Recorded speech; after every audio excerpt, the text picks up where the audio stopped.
And welcome to the my voice has gone already. Welcome to the season finale of the WTCC. We're not even doing that. The WTC. I forgot what it is. The Touring Car Sim Racing League. That's what I'm doing. We are at the final round And that is Donnington Park at the National Circuit. That's where we are today. A fantastic little track. It's not little, it's a big track. It's right next to the airport. East Midlands Airport is an absolutely classic track. I love it. It is the season finale. We've got 12 drivers in so far. Well, there was 12, now there's 11. So I'm expecting there to be 13, which is bang on the numbers for the season finale. It is set to be an absolute sensation this evening. For those of you that are following us live, please jump into the chat, say hi, say hello. There's always a number of you that follow, but you don't say anything. Please come and say hi. Friendly bunch. Right. We have 7.5 minutes roughly left of the practice session. After the practice session, we go into qualifying. After qualifying, that is a technical qualifying, we have race 1. Positions are determined from qualifying. Race 2, the positions for race 2 are based off the finishing positions of race 1. And then we get to race 3, that is reverse grid, based off the finishing positions of race 1. So it's all to play for, but ballast is in play here. Those carrying the ballast are really going to hurt. Neil is carrying the most at 100 kilograms, then Poddy Flack. But at the moment, George is faster than everybody. He's on a 1:10.879. Is his championship to lose. Right, this is how the Drivers' Championship stacks up. So Neil hasn't won a single race this season, not one. He's come very, very close on numerous occasions, but he hasn't won a single race. So he's up there currently in first on 209 points. Really don't think he's going to be able to challenge, but he has the opportunity to take the Dugdale Trophy. So I think that's what he's going to be fighting for realistically. Poddy Flack is second on 207. Again, race winner, but I don't think he's really going to be able to do anything from that position. Nick Papadim is third. He had a great time out at Road America. He's now paying the penalty in the final round. So he's carrying 80 kilograms on board that car, and he's in third on 206. George is fourth, or Schurz is fourth. I'm just going to call him George because that's what he told me to call him. He's there, Crazy Drivers, 205, and he's got 60 kilograms. T-Joke is in fifth on 204, 45 kilograms. Markham is down in sixth with 30 kilograms, and that's the top 6 drivers with the weight on board the cars. Then you have Butcher in 7th, 192. He can mathematically still win this, but he's really going to have to luck out. He's going to, even if, because it's 20, 20 and 20, so he could score a maximum of 60 points. The second driver behind that would carry 18, 18, 18. He's really fighting George for that position. I think that's who he's really going to be fighting. It's going to cause him, the math just doesn't stack up. I will try and calculate it as we go along. So he can do it, but he's going to have to really push himself. And realistically, I don't think he's going to win race 3. So that's going to be a real challenge. Ashbourne's down in 8th, 176. He's long shot, really. At 60 points, literally, George just has to finish and he'll probably take it. So I don't think Ashbourne really can do anything. Aaron is in 9th. Then you've got Clough in 10th. I don't know if he's racing. We've lost another driver. We're losing people like hotcakes already. Deeks is down in 99, Dugdale is 76, and Hogg is currently down in 66. And that's how the Drivers' Champion stacks up. In terms of the Team's Championship, Crazy Drivers, basically I think they're going to take the Team's Championship. No Frills Racing is on 376. That is Cloughy and Flack, but the problem is Flack is kind of running on his own at the moment, so he really needs his rear gun in here. Nero Motorsport, Kane Alexander, and it is Neil. That will play in third. Yama Works, then you've got Boucher Racing, Team Hardley, Zeus Lone Wolf, WFR, Run DJC, JW Designs, and then TWP Racing right at the back. In terms of the Dudley Trophy, this is calculated on any driver that has not had an outright race victory at any point in the season is allowed in this. It basically stays in this, and it's first through to 6th. So at the moment there is 3 drivers in there. If Ashbourne takes the race victory, if Ashbourne could still mathematically win this championship, but don't think that's going to be possible. It's going to be a long shot, but I think he could be able to do it. But Neely's leading on 210 points. Ashbourne is second on 180. Deeks is third. Deeks is cemented third because I don't think Hogg's going to score enough points. He's not in the lobby, so we're just missing 2 drivers. And Doug Dell's at 16 on literally if Hogg doesn't do it, yeah, Dougie still can't get there. So Doug's biggest thing is that if Ashbourne and Deeks can win a race this time out, and then maybe, just maybe, he will be able to take it as it stacks over. Currently, fastest man on the board is George. He's currently faster. There he is in the 96. He's faster than everybody, a 1:10.879, and he's carrying ballast on board. But Butcher, who has no ballast on board, is in second. T-Joke is third. So he's really, really pushing it in terms of the pace. Luke's got the blue death of screen, the screen of death, it looks like.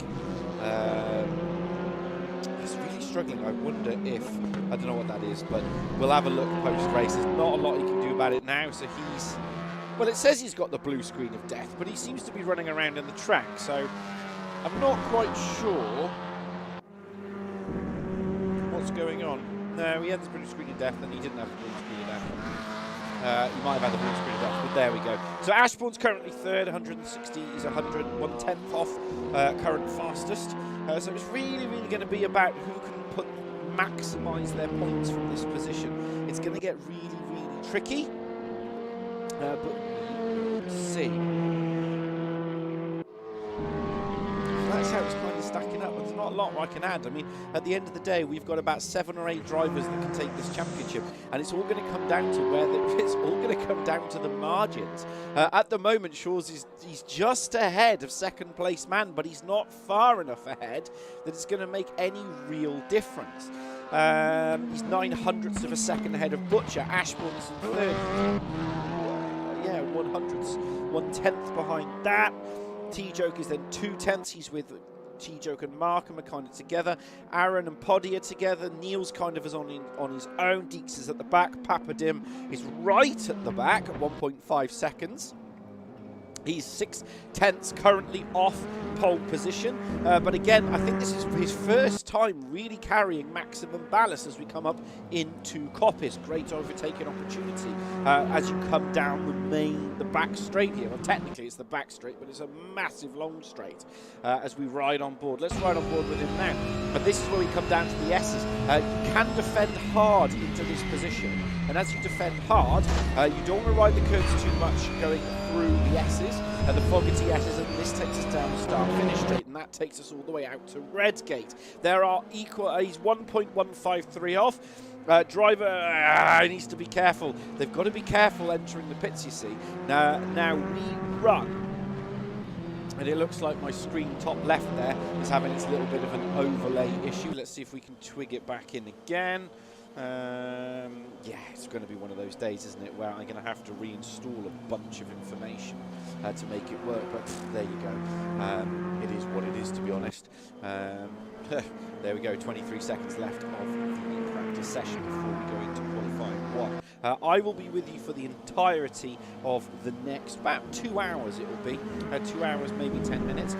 Championship tables won't be published until after provisionals will be published tomorrow, so we will kind of know roughly who will do it. At the end of the day, George just kind of has to win everything.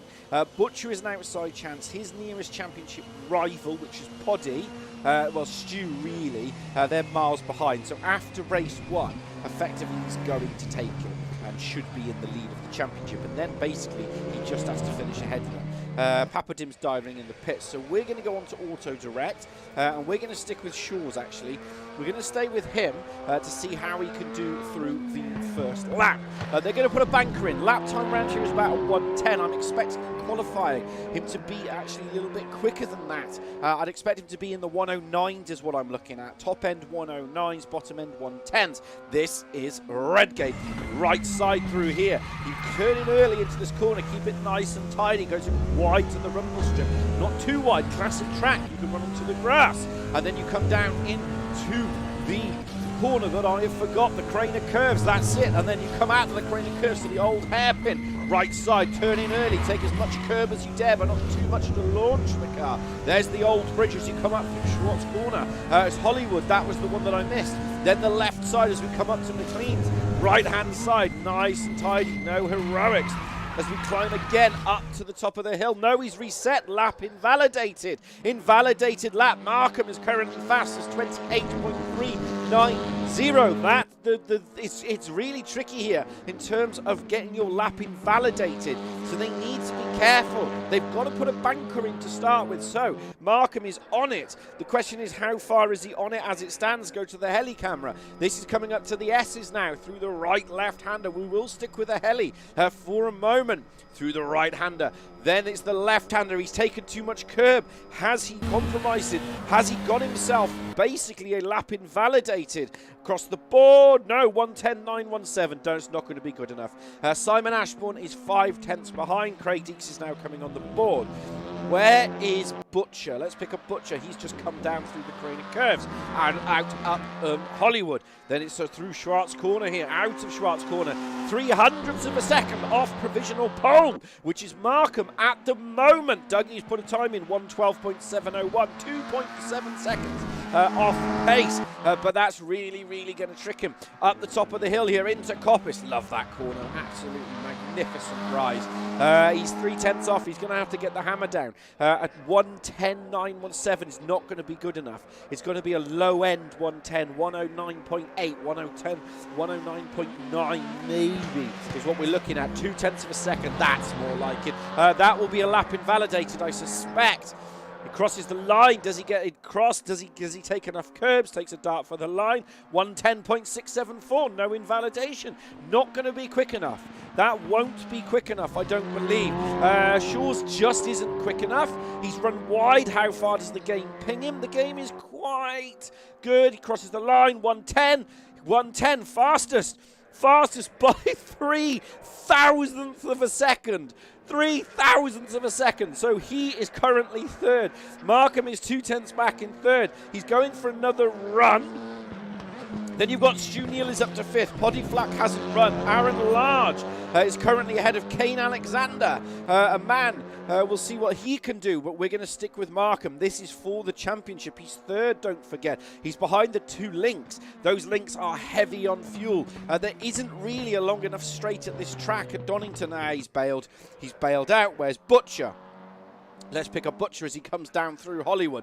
Then enters the crane of curves. Left side, right side, into the old hairpin. Great opportunity. You've got to be committed into old hairpin here as you climb up the hill now. And it's all about power. He's had a lap invalidated. He's running out of time. 6 minutes 13 remaining. Markham's on it. Ashbourne is in fourth in the 19. He'll be twiddling that brake ballast. Like he said, it's all about the brake ballast. Through into Redgate, out of Redgate. And let's ride on board with him now. Let's see what he can do as we go down the hill through Hollywood, through the left-hand side here, into the crane of curves, out of the crane of curves, off the gas. You can hear it there. Down into fourth.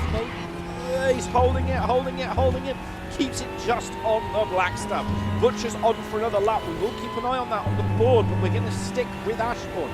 He's on to clear through. As he had his lap sector one time been invalidated. It's an invalidated lap, so he won't do anything on that lap. I don't think he's going to be able to do anything from here. It's going to be lap invalidated. It's a real shame. There's the RPM counter for you, bringing up. So he's into fifth currently, and that's the speed they're doing here. It's in kilometres per hour, so it seems like he's going faster than he is. And this is when they go all the way down into third. His lap didn't come invalidated. He hasn't taken enough curb through that sector. So it really is going to hamper him from there. He just goes second. Yeah, but again, he's a slight improvement. But nothing fast enough. What's Markham doing? Where is he? Again, he's not going fast enough. He's at 110.97. Butcher's got, so Ashbourne's gone faster than, but not really done anything. Neal and Flack are basically level. Where is T-Joe? T-Joe's fifth, 0.4 behind. That's surprising. That's really surprising. that he's all the way down in that. It's just surprising. Through the final corner, 2/10. Yeah, I don't think it's going to do anything from here. Sector 2, he might go 1:10.7. No, he's off the pace. He's off pace. Butcher's currently gone fastest by 1:10.593. So Butcher has gone fastest. I've no idea why the RPM meter is coming up at the bottom, but it is, and I have no idea how to. Is it that one? It's that one to turn off. So Butcher's given up. Where is George? 7:10, 3:15. He's going to go for one more run. Butcher is actually retired at the moment in terms of going in the pits. George is going to go for it. Let's stick with George. Currently 7/10 behind. Sorry, 700ths behind. Our current pole position. Russ Butcher. Russ will get a point for fastest lap and will get a point for the pole position. So points equal prizes, don't forget. I think he does. If I'm wrong, I do apologise. We're sticking with George now. 3 minutes 22. It's a 1:10 lap. So he's going to get 2 laps at this. He's going to get 2 real proper goes at this. And then he's going to have to think about what he's going to wanting to do from this section as we go through red grey. He could take more curb through there. He could take way more curb. There's a little bit of a sim twitch going on. As you'd expect, probably, but maybe not. As he comes down the hill, the question is, can he do this now? Can he deliver this? Can he really wind it up? The pressure will be building through the right side here. Up now, out of Old Hairpin and up the hill. It's right on board with him now. It's going to be very, very close on where they end up, because the problem they've got at the moment is that they are all kind of making us different. Markham has just gone faster, so Markham has just put in the fastest lap. Pole position, and he's carrying ballast. George has bailed. This is it now, 1:10. This will be George's last lap.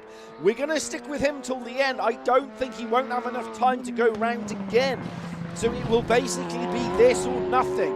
So if he's messed up, he's really pushing the car. He's really pushing the weight and the ability to deliver that. So Markham is currently leading on a 1:10.519. That is important because Markham is 3rd in the championship.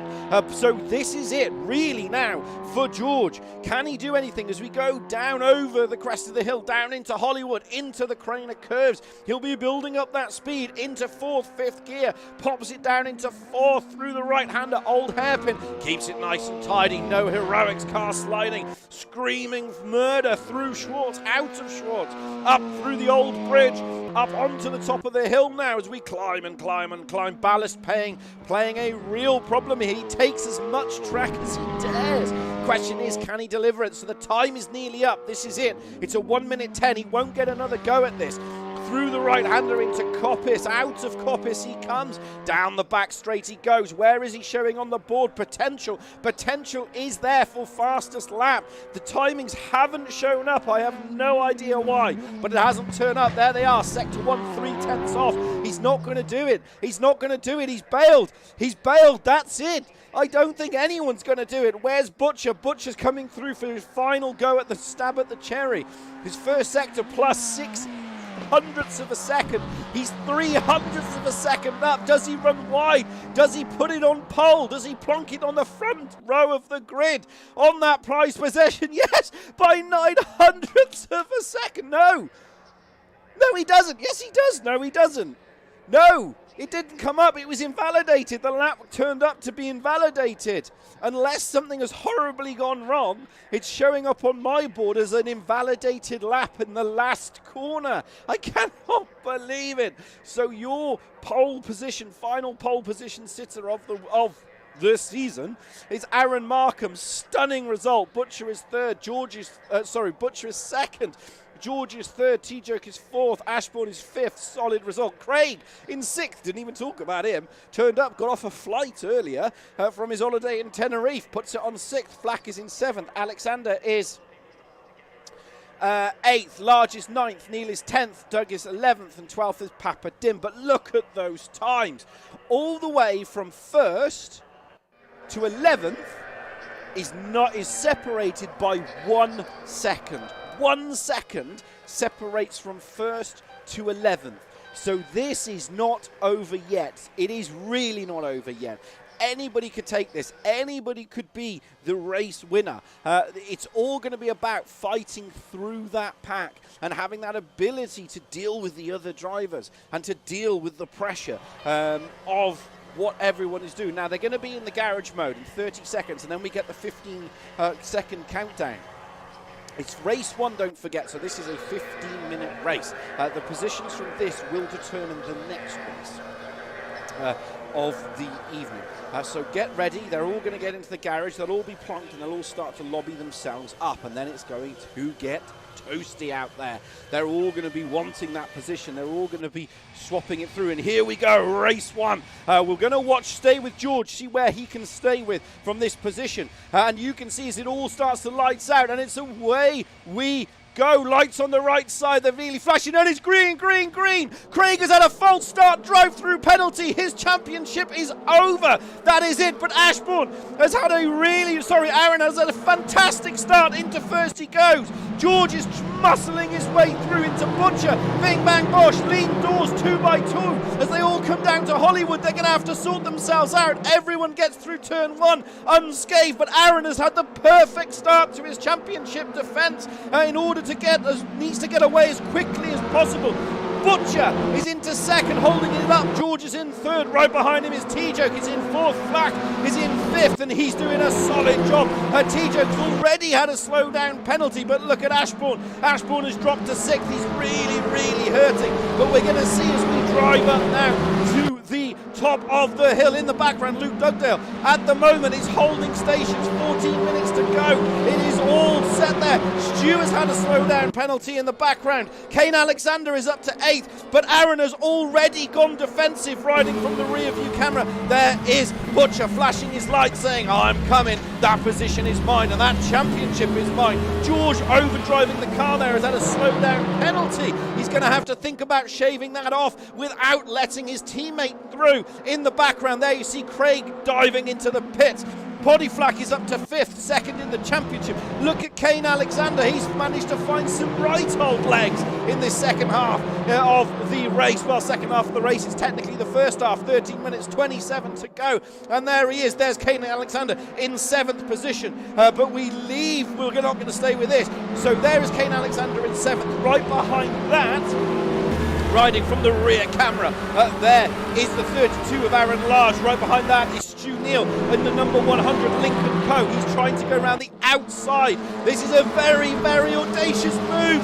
Tabs a little bit of back. Sensational drive there from Stu Neal. Holds it perfectly, defending for all his might. Not a race winner at the moment, but he's really, really holding on to it as they're all battling and squabbling. That is the battle for 8th position, don't forget.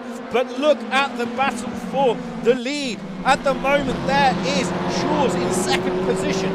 In 3rd. Right behind him is Poddy Flack, who is really, really starting to build it up. There is Shaw's. Riding on board with Shaw's. Behind that in 4th position, that is Poddy Flack. Poddy Flack there, holding onto it through the right side. Through the right side of Redgate. Down into Redgate they go. Helicam Review doing a stellar job as we ride back on board now to have a look at where everybody is as it currently sorts itself out. Kane Alexander is up to 6th again.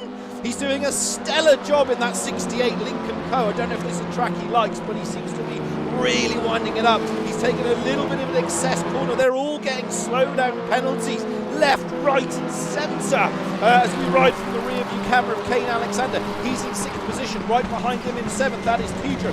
He's got a little bit more ballast than the guys ahead, but the problem is he's not really starting to find his legs up at the top of the grade.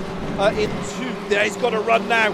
T-Joke has got to run. He is the car on the right side, that 55, left side of your screen now. Sayat versus Link, ballast versus no ballast. It's going to be the last of the late breakers. Does Kane Alexander hold on to it?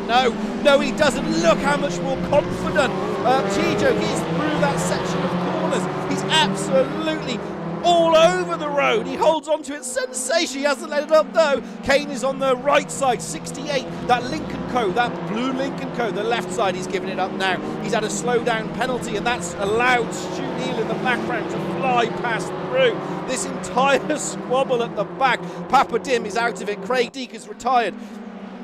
to do slowdown penalties. But at the moment, the battle, so this is the battle for 7th position. And at the moment, Stu Neal is slowly making his way through the field. Butcher's had a slowdown penalty. But we leave this and we're going to rejoin the battle for 3rd position. So in 3rd position is Shaw's. In 4th, riding on board with him now is Poddy Flack. And Poddy is carrying more ballast than the car in front. Nick Papadin is not having a good day. He's having another slowdown penalty. And you can see now, riding from 3rd place. I am watching the board at the back for the battle for 7th is still raging on. Through the right side, through the Ogety S as we go. Shaw's holding on to it. Poddy taking some very large liberties with that corner. But if you know where and how far you can extend the track, it is an advantage in the game. So why not use it? It's an advantage. Use it as you please. And this is how we run. So it's 9 minutes 57 to go. Through the right side, down into Hollywood, which takes us into the Crane of Curves. Riding now from the rear view camera of Shaw's. He's still another slowdown penalty. Poddy there, so much more later on the brake, so much more confident and has the ability, but he just doesn't have that get up and go because Poddy has 92 kilograms on board. That is the number 11 who's in 4th position, riding on board with him now. The man ahead, there's Butcher, there's Aaron, 1st, 2nd and 3rd, line astern, toe-to-toe, front of ahead of us. Who is going to be victorious? Through the right side, into Coppers we go, into 4th, Kane Alexander, Aaron Large. They're all fighting each other in the background and they're all in the background and they're all racking up the points. It's going to be really, really difficult in terms of where they're going to finish. Does he get the car stopped and rotated? Look how much more speed he carries. He's so much more confident. Right, we leave that battle and rejoin the battle for 8th position. So, in 8th position, if you've just joined us, that is Aaron Large. He is in the bright yellow Audi. He's the 1-2-3rd car, that number 32. Behind him is Kane Alexander, who's either on it or off it. He doesn't seem to be in the middle, but he's really started to find his legs in the last couple of races, actually. Road America, he defended for all his worth. Behind Kane Alexander, he's going to go for it. Kane is going to go on the outside into Hollywood. They're 2x2. That's an audacious move. Sensational. Hard on the brakes as we climb up now, up the hill. There's Aaron, and you can see he's sliding all over his rear end there. And he's got to run. He's going to go for it. Kane has engaged 6th gear, gone up to 100. Has he managed to get past? Yes, sensational move. Does he get the car stopped? Gets it stopped and rotated. Papadin went round the outside. He's had another slowdown penalty. The penalties are really harsh here. The problem is, because of the type of track it is, you have to be so careful. But Luke is now really applying the pressure. There is Papadin. Papadin will now have their 52, but he's thought better of it. Luke there is a little bit more hesitant when it comes. Luke's run wide again. He's extended the tracks. Shaw's had another slowdown penalty, and Markham is just holding station at the front. That is going to mess up the championship. It's really going to mix it up in terms of championship points. It's all going to come down to race 3. Luke running wide in the 52. That's really going to hurt him. Is he in the 52? Yeah, he is in the 52. But there he is in 11th position. Craig Dean came on and his finger slipped, which unfortunately why he retired. Tijo, but Butcher now is right on the back of Markham. So this is the battle for 1st position. Both of these people, actually 1st, 2nd, 3rd and 4th and 5th, technically to win this. It's all going to come down to who basically defends for their life. Now Markham is carrying ballast, Butcher isn't.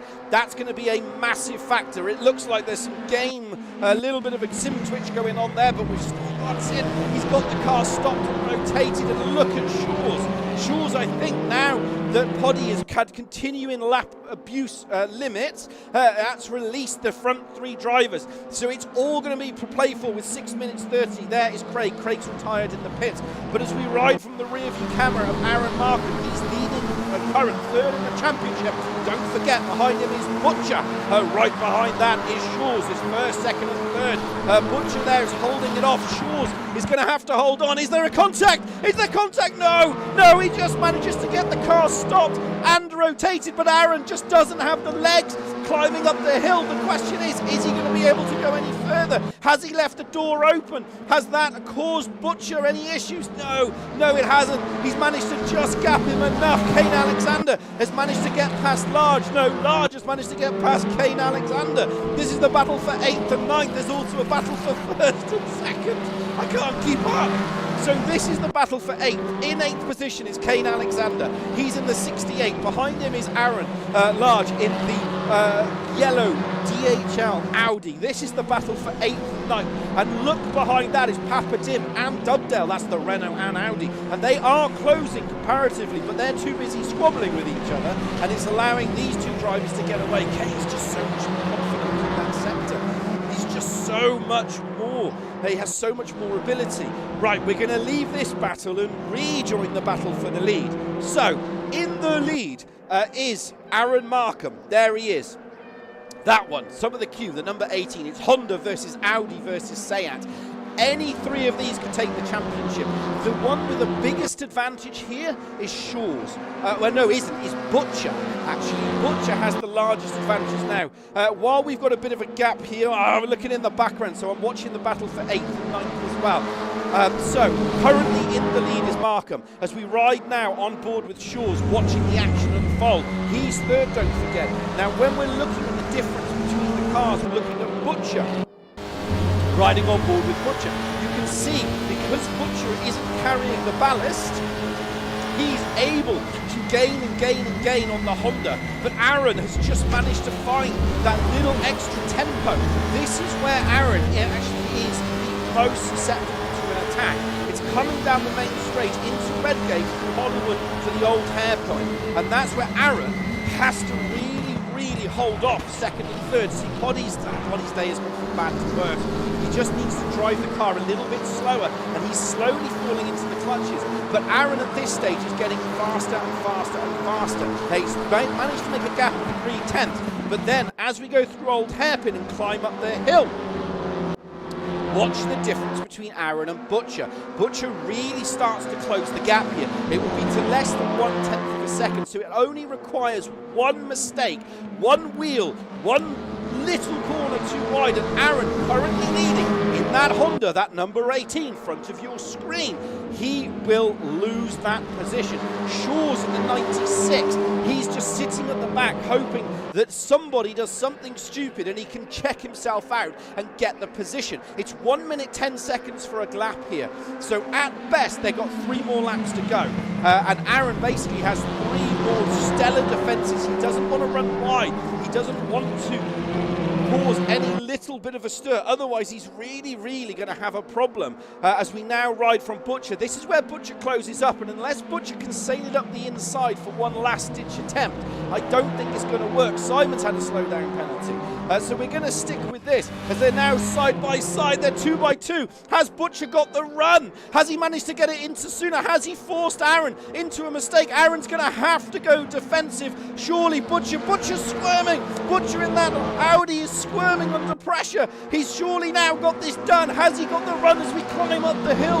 Into third, into fourth, into fifth. Can he get as high as fifth here? Down into fourth, down into third. Bang, bang, down the gearbox we go. Through the right-hander and between up into Coppice. He'll be driving up that gearbox into third, into fourth. He's going to set him up into Coppice now as we ride on board through the right side. Does he have the ability here to really push it? As we slip to the heli camera, Aaron is first, followed by Butcher, followed by Shaw's. Aaron is going to go wide. Butcher is going to have to do something magnificent to unsettle that Honda. The Honda's gone wide. Aaron's had a slowdown penalty. Aaron has had a slowdown penalty. I cannot believe it. This could be it. This could cause Aaron to lose the victory. Butcher is flashing his lights saying, I'm coming through. Aaron is going to try the switcheroo. He's going to attempt to go back. Magnificent. He's done it. Aaron shaved off the penalty, went for the old switcheroo from Butcher. That allowed Shaw's to get past, and it's game on. They will have one more lap after this. Aaron with Butcher, with Shores, who is going to be victorious. They are all close to close, near as if makes no difference, right next to each other. There is Shores, he's in second position, started third, now in second. He's really starting to wind up the pressure. He's got less ballast on board, riding from the rear view camera in second position. Butcher's going to go for it up the inside. There's contact! There's contact! I cannot believe it! There's contact between the two drivers. Bing, bang, bosh! They managed to get through, close in on each other. That's pushed Butcher back into second position. I cannot believe it. I'm going to hit the replay button and we'll have a look. That's the wrong button. I can't hit the replay button. Shores, is he going to return the favour? Butcher runs wide. Does he run wide too far? Has that cost him the opportunity? Markham will be in third, will be in first position. They're all holding first, but this will be it. Now in the background, Poddy Flack has Butcher right, not Butcher. There is Poddy. Poddy's in fourth. Behind him is Ashbourne. Shores has had a slow down penalty. They're all banging in the penalties at the moment. Nick Papadim is fighting Aaron Large. They're all fighting each other. Ashbourne is fighting Poddy. So we're going to stick with this battle at the moment. So in fourth position is that number 11. That is the Lincoln Codes. We ride from the rear view camera now in fourth position. In fifth, that is the Hyundai, that number 19, Simon Ashburn. Behind that is T-Joe. This is it. This is game over. This is the end of it. The question is, does they get past? Does Poddy hold on to fourth position? Ashbourne's run wide. Ashbourne's made a mistake. He was on for a solid fifth. Does Shores sneak up the inside? Yes, he does. He ticks himself, ticks the box, says thank you very much. I'm checking myself out. Absolutely sensational. At the front, Markham just has one more corner to go. Butcher nearly puts it on two wheels. This is it. Aaron is going to get first position. Behind that is Butcher. Does he do it? How far? He does it. Fantastic stuff. Does Poddy hold on to it, onto that position? Just enough. He ran out of road and ran out of time. So Poddy holds on to fourth. Markham is first. Butcher is second. George is third. Poddy is fourth. Behind that is T-Joke in fifth. Ashbourne is sixth. Neil, stellar job for Neil in seventh position, and crucially good for his championship positions. Alexander is a fantastic run from Alexander. Papadim is 9th, Large is 10th, Doug is 11th, and Craig Deek had a false start. Butcher is fastest lap driver, and Markham is our race 1 winner. Markham kept his nose solidly clean through that entire race. To come home with an absolutely sensational victory there. It's all still to play for. It is all still to play for as we come into the race 2. Right, we're going to pop across to the live stream chat.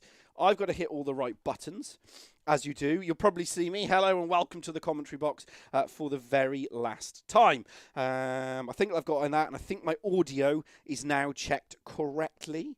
I believe. Yes, my audio is now checked correctly. Simon, can you hear me? Testing, 1, 2.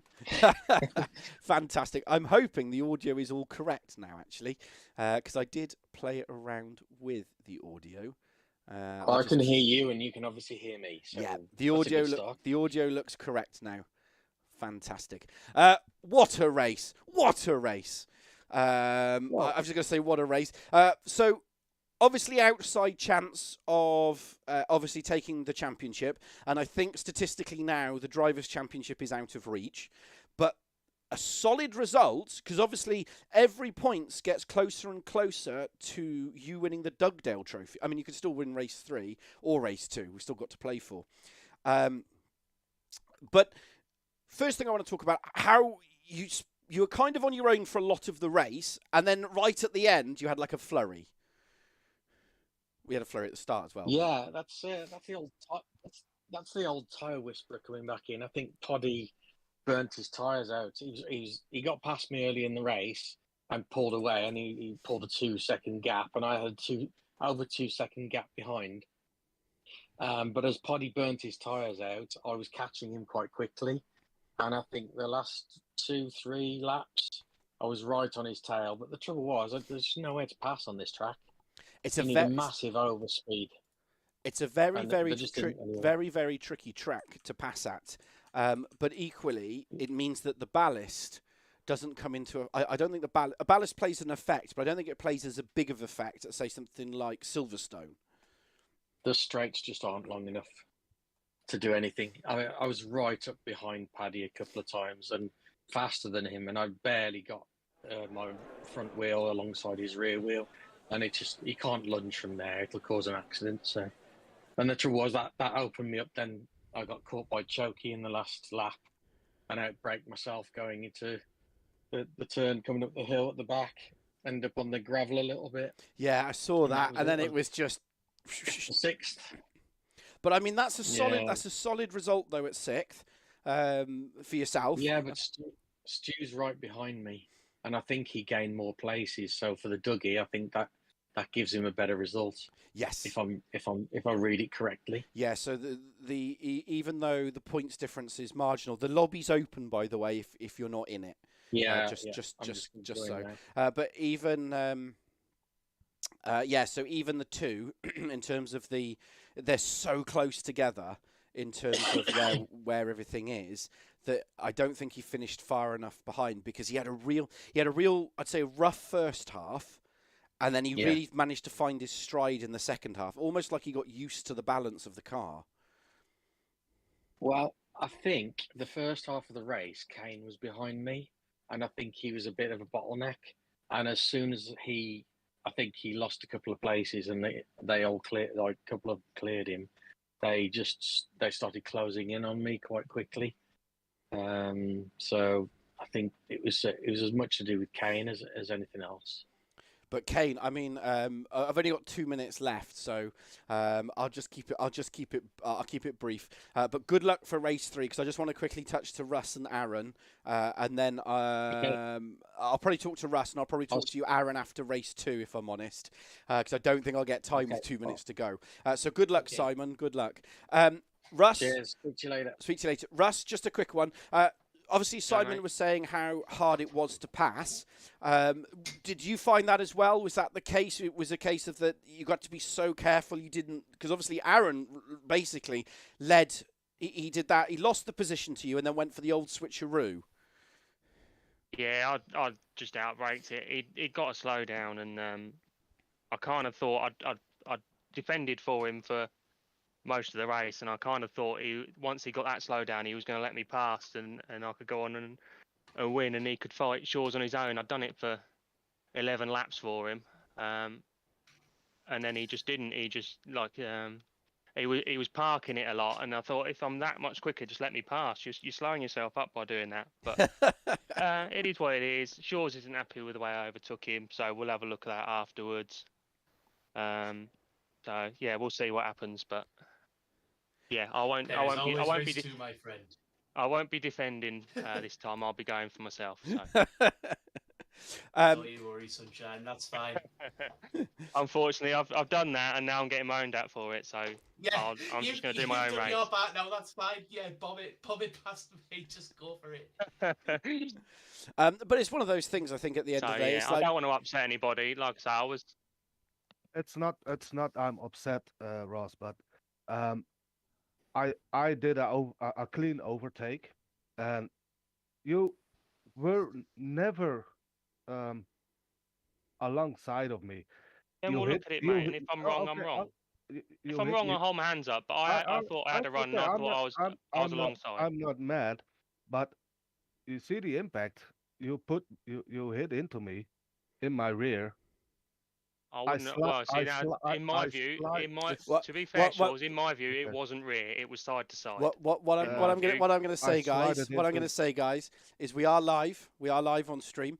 As always, there's from the combox, we always see one viewpoint. There's always multiple viewpoints. So it'll be one of those things that we'll talk about. And as I would always recommend, just put it in for review. Because it's one of those. It's one of those that, at the end of the day, we saw it one way on stream, and I could see another way. So I'd recommend putting that in for review. We just have to be careful because we are live. We don't want it to just send. We're going back. We're going back in on track. So I'll leave. Okay. Well, good luck. Good luck, Good Shores. luck. Cheers, Good mate. luck. Very good boss. luck for the Good luck, Shores. penultimate bye-bye. race of the season. Yes. As always, guys, we always have to be, we always have to be careful. We are streamed live, and because we are streamed live, we always, you always get that passionate. Have a very passionate league. We have people who are very passionate about the driving, which is exciting for for the whole thing. But we always have to say, as I say it time and time again, I've said it season 2, I said it season 1, is that we only ever get to see one incident, and it's always recommended. If you think it was an incident, put it in for review. That's what the process is there for. But that's race 1 over, and no doubt we're going to go back to the live stream now. So it's going to be one of those things that I think will be talked about for many, many occasions. But here we are. Race 2 is about to unfold. I've lost all of my commentary information. It's going to be green, green, green momentarily. Right board, and it's lights out. And away we go for race 2. Has Shores had the fantastic start? Yes, he has. He's going to get up the inside of Butcher. Butcher's going to have to close the door if Shores is going to get past. Shores is going to sail it up the inside. Right behind him is Poddy. Poddy's giving him a little bit of a speed boost. They rub doors as they come down the hill. Side by side, 2 by 2. Shores slots it in behind him. Slots into 3rd position. Butchers holds into 2nd. Shores is 3rd. Poddy holds 4th. Look at T-Joke behind him. Right up the inside. Poddy's gone up the inside. Poddy will have a slow down penalty. So has Butcher. So Shores, there he is, currently in 4th position. Should sail it up the inside. Right behind him is T-Joke. There is Shores. He's going to cut tighter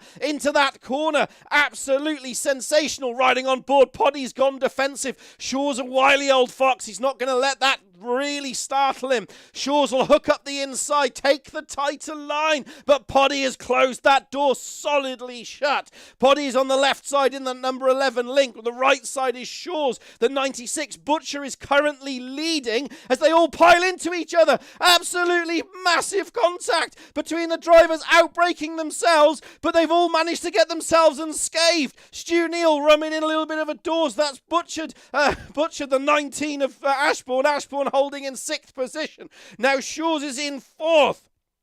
Behind that is Poddy. He's in 3rd. Markham is in 2nd. Butcher is in 1st at the moment. Butcher, I don't know where he got past, but he did. So Poddy's in 3rd. George is in 4th position. And George, you get the feeling now he's been released from that battle, is the faster of the cars. Papa Dim, there's Papa Dim. He's in 8th position. He's currently fighting the man ahead. That is Kane Alexander. There he is. Right behind him, riding on the rear view camera of 7th place man is Kane Alexander. Behind that is Nick Papa Dim in 8th. Behind that is Ashbourne in 9th. Behind that is Large in 10th. This is 7th, 8th, 9th and 10th. Craig Deacon, Luke Dugdale are right at the back of the field. But Shores now, I told you Shores was on the move. He's got the bit between his teeth now. 96, there he is. He's in 4th position, as you can see, riding on board with him now. Just ahead of him is 3rd. Shores has just got the hammer down now. Through the right left-hander of the S's. He will get this done. Stu Neal, another slowdown penalty in the background. That's surely going to let Papa Dim and come into the clutches of him. Has he done that? No, he hasn't. So there he is. It's reset all over again. There is Neil. Papa Dim is going to attempt to go past Large, or is Large going to go past Papa Dim? Papa Dim's just having a bad day. His day is going from bad to worse. Butcher has checked himself out at the front by 7/10 of a second. Shores now. There he is in the 96. He needs to clear Poddy in the next lap and a half, so about the next 2 minutes. A slowdown warning for Ashbourne. T-Joke behind. Right there he is. He's in the 55. He is in 6th position. Just ahead of him is 5th position. And that's what's current at the moment. T-Joke's going to sail it up the inside. Contact. No, he managed to get that car stopped. But I think Shores is going to get Poddy. I really think Poddy here, riding from the rear view camera, is a sitting duck. But Poddy is in a link which just has a better top end speed. And it's the ability to drive past. Shores is stuck there. He just needs to be more confident, and I think he'll get the job done. This is the battle for 7th and 8th. So in 7th position is Stu Neal. Is Kane Alexander. There he is. He's in the 68. Behind him is Simon Ashbourne in the number 19. So Simon Ashbourne is doing enough to deliver what he needs to do? Well, no, he isn't, because Stu Neal is in 5th. So Stu Neal here should take the Dugdale Trophy at the end of this race. Shaw's is kind of stuck in 4th position at the moment. He is Season 2 champion, by the way. So he just hasn't found that pace. He's been mighty fast, and he's had the lightest ballast he's had, except for the first race of the season. So I'd expect him to be a lot faster. I'd expect him to just have more pace. He's a 1:11.691. Butcher's doing 1:11.010s. Markham's just invalidating his lap, and T-Joke now should get the job done on Neil. So there is T-Joke in the 55. You get the feeling that T-Joke here is just going to go past him. There they are, 2 by 2, right in the middle of the field. Neil will try and shut the door. Closes just enough. T-Joke will have the slowdown penalty. Neil got a slowdown penalty. They've all got slowdown penalties. And because of that, that's really, really pushed them to all be right next to each other. Neil shaving his penalty. He's in the number 100. He'll leave T-Joke just enough room. Simon Ashbourne in the background is going to go past Kane Alexander. No, Kane Alexander is trying to go past Ashbourne. There's battles all the way through the field. It's all kicking off. The question is, who is going to be victorious with 9 minutes 45 remaining? Neil. So, in 5th position is Neil. Riding from the rear view camera, T-Joke has now got to run up the hill. This should be a done deal. But that Lincoln Co. will have the legs. Can Shaw's hold it on the outside? And I mean Shaw's, I mean by T-Joke. That's it. Outside becomes inside. In he goes. Does he get the door shut? Magnificent stuff. Gives Neil just a car's width. Says thank you very much. Checks himself out. T-Joke is into 5th position. And behind that was a little bit of a love tap between the two drivers. Neil riding on board now with Neil in 6th position. You can see here he gains and gains and gains, but he doesn't gain quick enough. Markham's a slowdown penalty. That's going to push him back into Poddy. Neil is now right over the rear ends. Another slowdown for Neil. Neil is extending the track as much as he dare, but not too much that he gets a massive penalty. He's going to have to shave it off if he wants to get rid of it. The problem is, if he doesn't shave it off, it's still going to be sat there, and he's really going to have to think about that. Shaw's is pushing the limits again, and it's just because they're all really wanting the championship. It's all still to play for. But at the front, at the moment, Butcher has checked himself out. He's in 1st position. Markham is in 2nd. And kind of in no man's land. Poddy Flack is basically being the biggest blocker this side of the Mississippi, because he's just stopping Shaw's from making any real advancements. And at the current lap pace, I don't think Shaw's is going to have the ability to get past. Let's bring up the comparative lap times between the two drivers. Shaw's is just stuck behind Poddy Flack. That's the problem. Shaw's is just stuck behind Poddy Flack, and it's really, really going to hurt him in that section of the race. Shaw's is trying to get rid of the penalty. He's going to have to show some of that early mustard that we know that Shaw's has in that car, because he needs to get past Poddy Flack in order to deliver that. But Poddy Flack is also fighting for the championship as well, and that's the problem. They all don't want to stove it up the inside to risk a penalty. And they all don't want to end up having trouble just in case they have trouble. That's the problem. That's what's really, really going to hurt them. That's what's really, really going to end up in a nip and tuck argument. Through into Old Hairpin we go. 7 minutes remaining. This is it. Shaw's surely now has the run. Poddy leaves him just enough room, but not enough to get the car up the inside. Shaw's is going to have to be a lot more committed to get that done. Through the right side we go into Coppice. Out of Coppice we go, riding on board with Shaw's. Look how close he is. Shaw's has just got so much more confidence. Markham's another slowdown penalty. Whoa, there's contact. Contact in the rear. Bang, bang, bosh. Has that damaged Shaw's car? Has that done some serious damage to the front of it? 1, 2 headlights. It's got a front cone and a front splitter. I think it's done. I think Poddy has cooked his tyres. Poddy has cooked his tyres. So this is going to be a done deal. Shaw's should now get the run coming out of the Fogarty S's. I think that's what they're called. That's what they are now. This is it. This is where Shaw's gets it done. He's got the job done. Poddy slow down ability. Now Shaw's has to get the hammer down. He needs to. His objective is to get past Markham. That is his objective. He has no other objective. Mirza makes no difference. 3.2 seconds. 3.2 seconds. And I don't think he's going to be able to catch that. We leave that battle at the moment and rejoin the battle for 7th. So, in 7th position is Kane Alexander. He's in the 68. Stu Neal is just ahead in that 100. But look at Aaron Large. He's all over the rear end. It's Audi versus Link. Germany versus China. It's the battle of the trades. Through the right side we go into Coppice, climbing up the hill. Question is, can he do anything? There is the Link & Co. Cyan 03. If you're interested which production model to buy, through the right side, bouncing over the curbs into that corner I've completely forgotten. Down the main straight we go. Stu Neal doing a stellar job. I think Stu Neal cemented his championship winning position in the Dugdale. Down the gearbox, 5th, 4th, 3rd, into 2nd. Holds it nice and tight through the right left-hander of the Fogarty S's. Then he's really got to get the hammer down as we climb now down through the main straight down into Redgate. It's reset all over again with 5 minutes 14 to go. Take more of the pit lane. You can take a lot more of the pit lane. Poddy, leaving that, hasn't left up the battle for Shaw's yet, so Shaw's is closing the gap.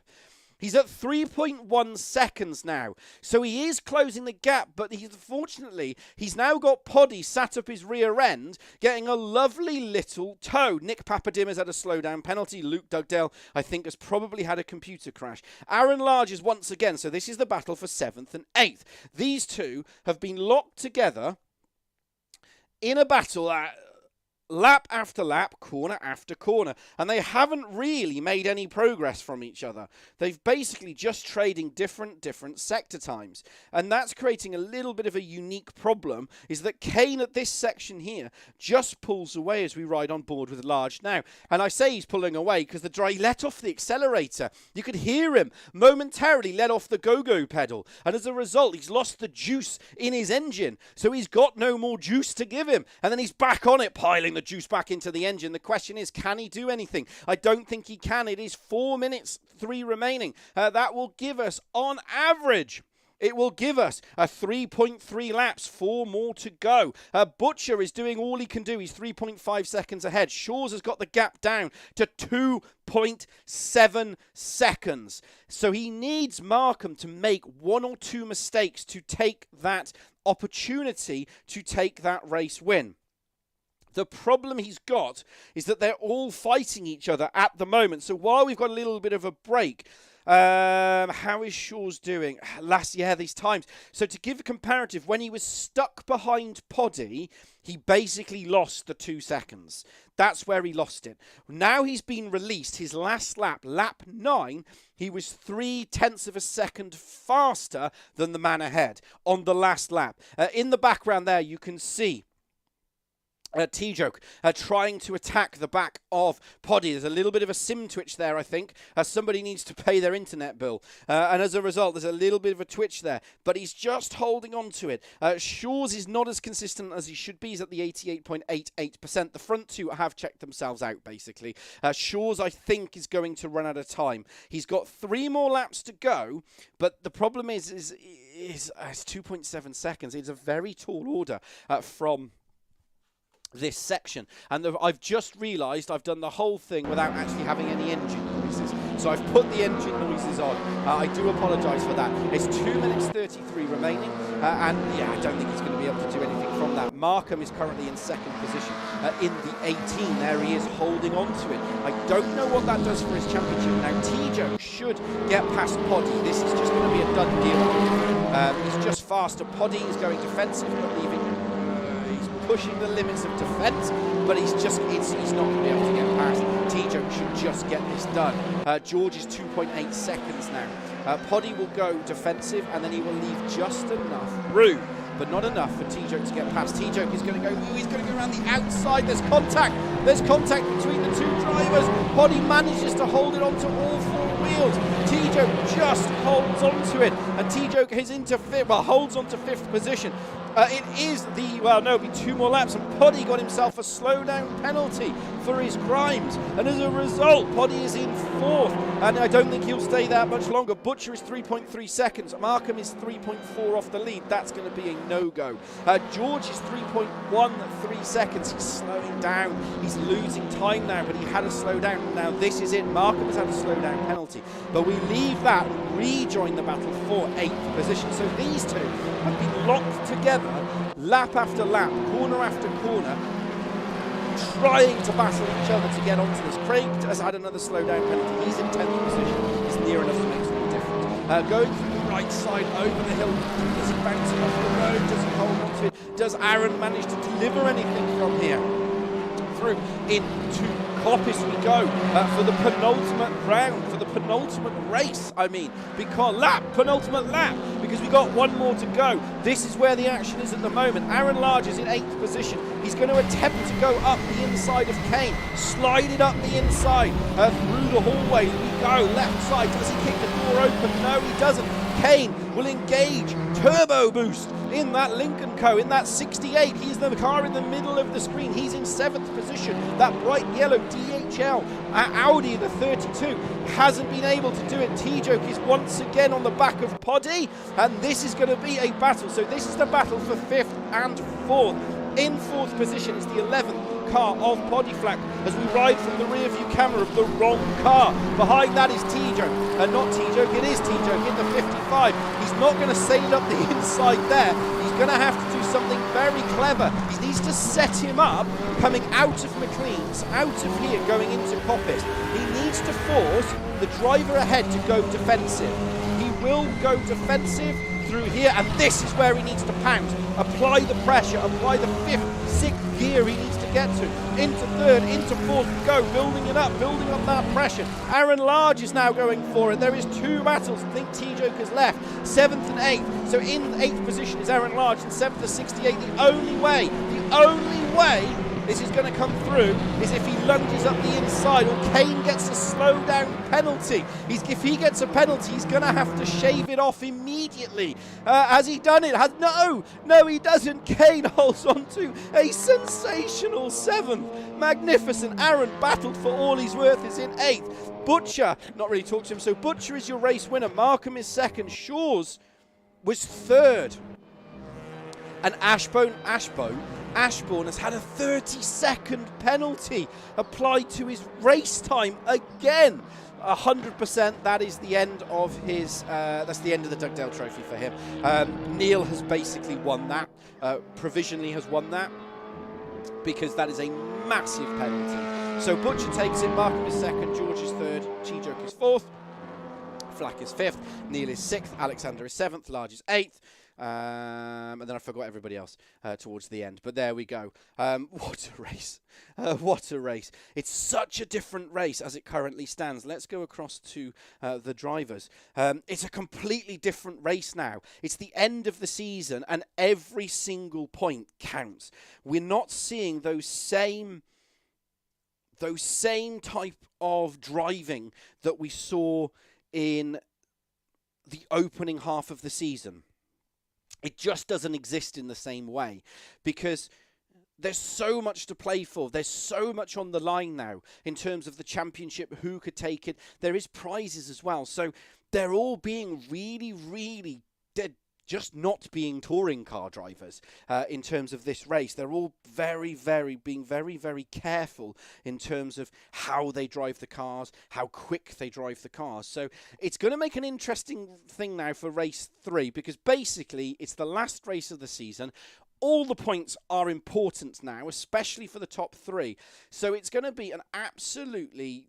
It's going to either be mental or it's going to be subdued. It's going to be one of the two. We will find out. Right, we're going to go across to the drivers. We're going to start off with Russ first because I didn't get a chance to talk to him before, but I've got Simon in here as well. Can you hear me, Russ? I can, mate, yeah. Fantastic.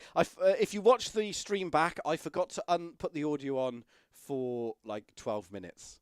So you'll just have to imagine the car noises. I'll go over and dub it dodgily. Just go brum, brum, brum, brum, Legend. and pretend. Absolute legend. You know, that's the way it is. You just pretend, brum, brum, brum, brum, and you'll be all right. Right, just quickly, because we'll have a very short space of time.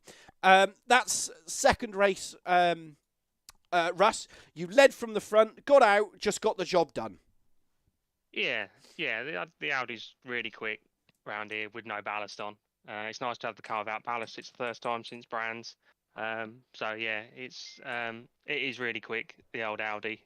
I might if I move on next season from it, I'll miss it because it is a good car. But it just looked like you got ahead of Aaron. Yeah, I don't know what happened. He ran a bit wide into McLean's, and I just took my chance, and that was it. Head down, and off we went. And I knew we could hover around about the sort of 1:11.2 lap times, and yeah, that's it. Just kept nailing the laps off, ticking them off, and that was it. I was surprised that Aaron and Shaw's and everyone fell away as far as they did. I wasn't expecting that. But yeah, Shaw's for a while was on pace. He was on form. He was nearly 0.3 of a second faster than Aaron. Because realistically, his target is Aaron. That's his target. Because Stu and Poddy, they've got the ballast on there, and mathematically you can do it, but I don't think you can now. I think it's a very outside chance.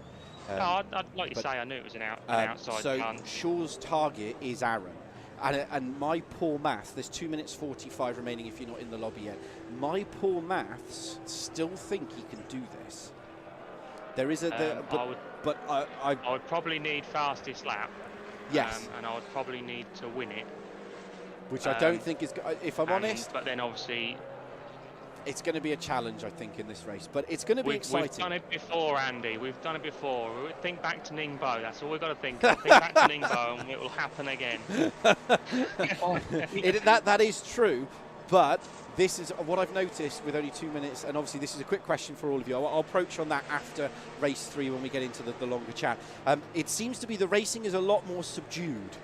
It's as if there's so much on the line, nobody wants to get involved. Like it's... That's it. That's you can't get close enough. You can't get close enough to put us... You have to wait for someone to make a mistake, and if people are making mistakes, you just sit there. There's not enough space to get alongside. Yeah, and if, like you say, if you do have a run, it is very, very minute run, and it's... I think contact's going to be inevitable a little bit, really. I mean, Donnington's such a tight, twisted little track, and so fast and flowing. It's hard to get that much of a run on someone. But it's going to be interesting, right? I know I didn't have time to talk to you all. I've only got a minute left, and I need to make sure the audio is actually on for this one. So I'm going to leave you all go, get ready for the last race, and then obviously we'll have our longer discussion post race 3, and a quick discussion as always about season 4 and the intrigues that will bring. Good luck to you all. Good luck. Before we go, well done, Rusty. Absolutely smashed it. Right. I'm going to let you go with 50 seconds remaining, and good luck. Good luck, everybody. So there we go. It's the last race of the season. I've joined you for the majority of it, 75%. A big shout out to Mike Bullen, who looked at our sponsors, Tony Tamiya Parts. Love them to bits. Great company. It's 33 seconds remaining, and then that will be it. We will have our summer break, our winter break. So get ready. We're going to go back for the last race of the season. No doubt there will always be hundreds and hundreds of talking points, because there always is. It's that type of racing. But here we go. Hold on to your horses. It is 5 seconds remaining, and then that is it. That is game over. So here we go. Last race of the season. Everyone will be in there, unless it says garage and I've got it out by a minute. And then we really have a problem. But I have the feeling, there's all the cars, look at them looking lovely. There's that Lincoln Co. I love that Lincoln Co. One of my favourite looking cars, if I'm honest. There's Kane Alexander. I'd have to say, a fantastic rookie of the season. Well, he's not a rookie of seasons, he's a rookie of our season.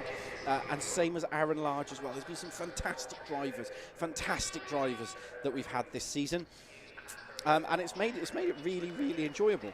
But we've got 43 seconds remaining, and I have no idea where the championship is end up. The only champion that I'm pretty sure of is the Dugdale Trophy, which I'm pretty sure is Neil, unless Neil can secure a victory in this race. But again, I think that's going to be a very, very outside chance.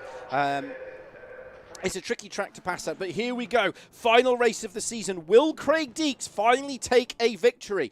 Craig, Luke, Aaron, Nick, Kane, Stu, Simon, T-Joke, Poddy, Shawls, Russ and Aaron. That's the grid. It's lights out and away we go. It's go, go, go for the final race of season 3, I mean. Into the first corner we go. Does Craig hold on to the victory? Does he hold on to the lead? There's Papa Dim in the 34. Does everybody get round? A little bit of a sim twitch at the front. Craig holds on to it. Luke's off into the distance. He's already run off the road. That's going to cost him valuable points. Aaron is in second position. There's contact. It's all blown up on the final race. I can't believe it. Shaw's has been gifted this. Look at him. There's a little bit of a contact. He's cleared.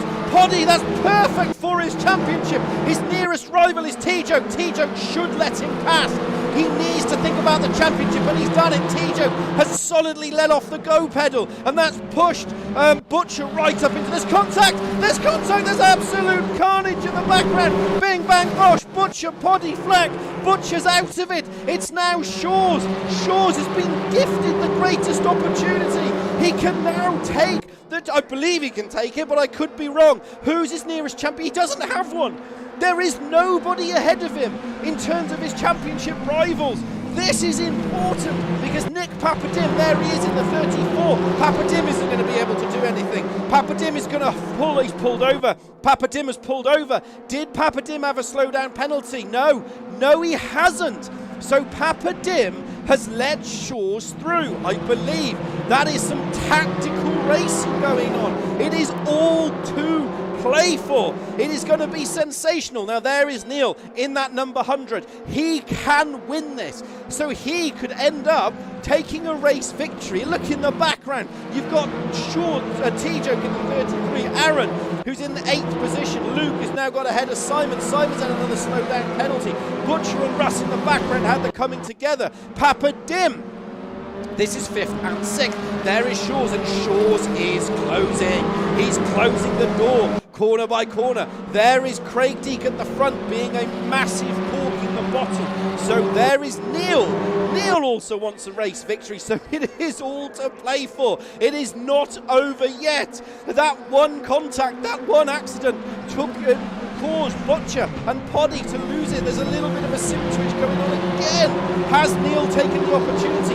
Riding on board with him now. Here he is. He's in 3rd. Just ahead of him, that is Aaron Large. He's in 2nd position.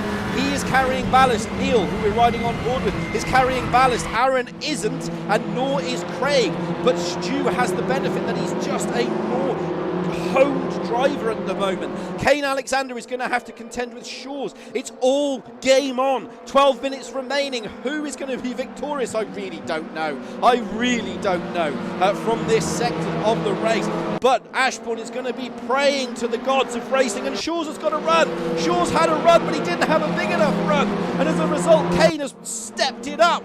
Kane in that 68. He's in race 3. I'd call him a race 3 master, to be perfectly honest, because he always has that ability. In race 3, there's a bunch of penalties going through. 1 by 1, 2 by 2. Holding on to it. Can he do this? Can he put it up the inside? The problem is none of them have a large enough run. Craig Deek has gone defensive. This is the opportunity that Aaron needs. He needs to force him into a mistake, force him into the old switcheroo. Craig's run deep.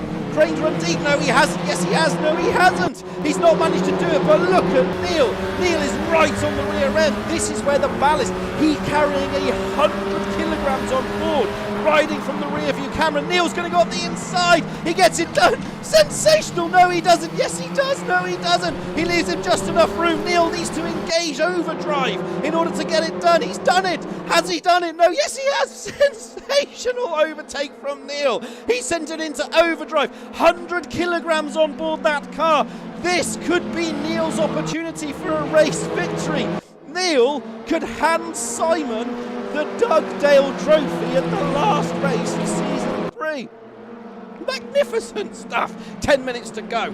Into Coppice we go. Out of Coppice we go. Riding from the rear view camera, first place man. Look in the background. There is Kane Alexander. He's the 68. He's the 1, 2, 3, 4th car in the line.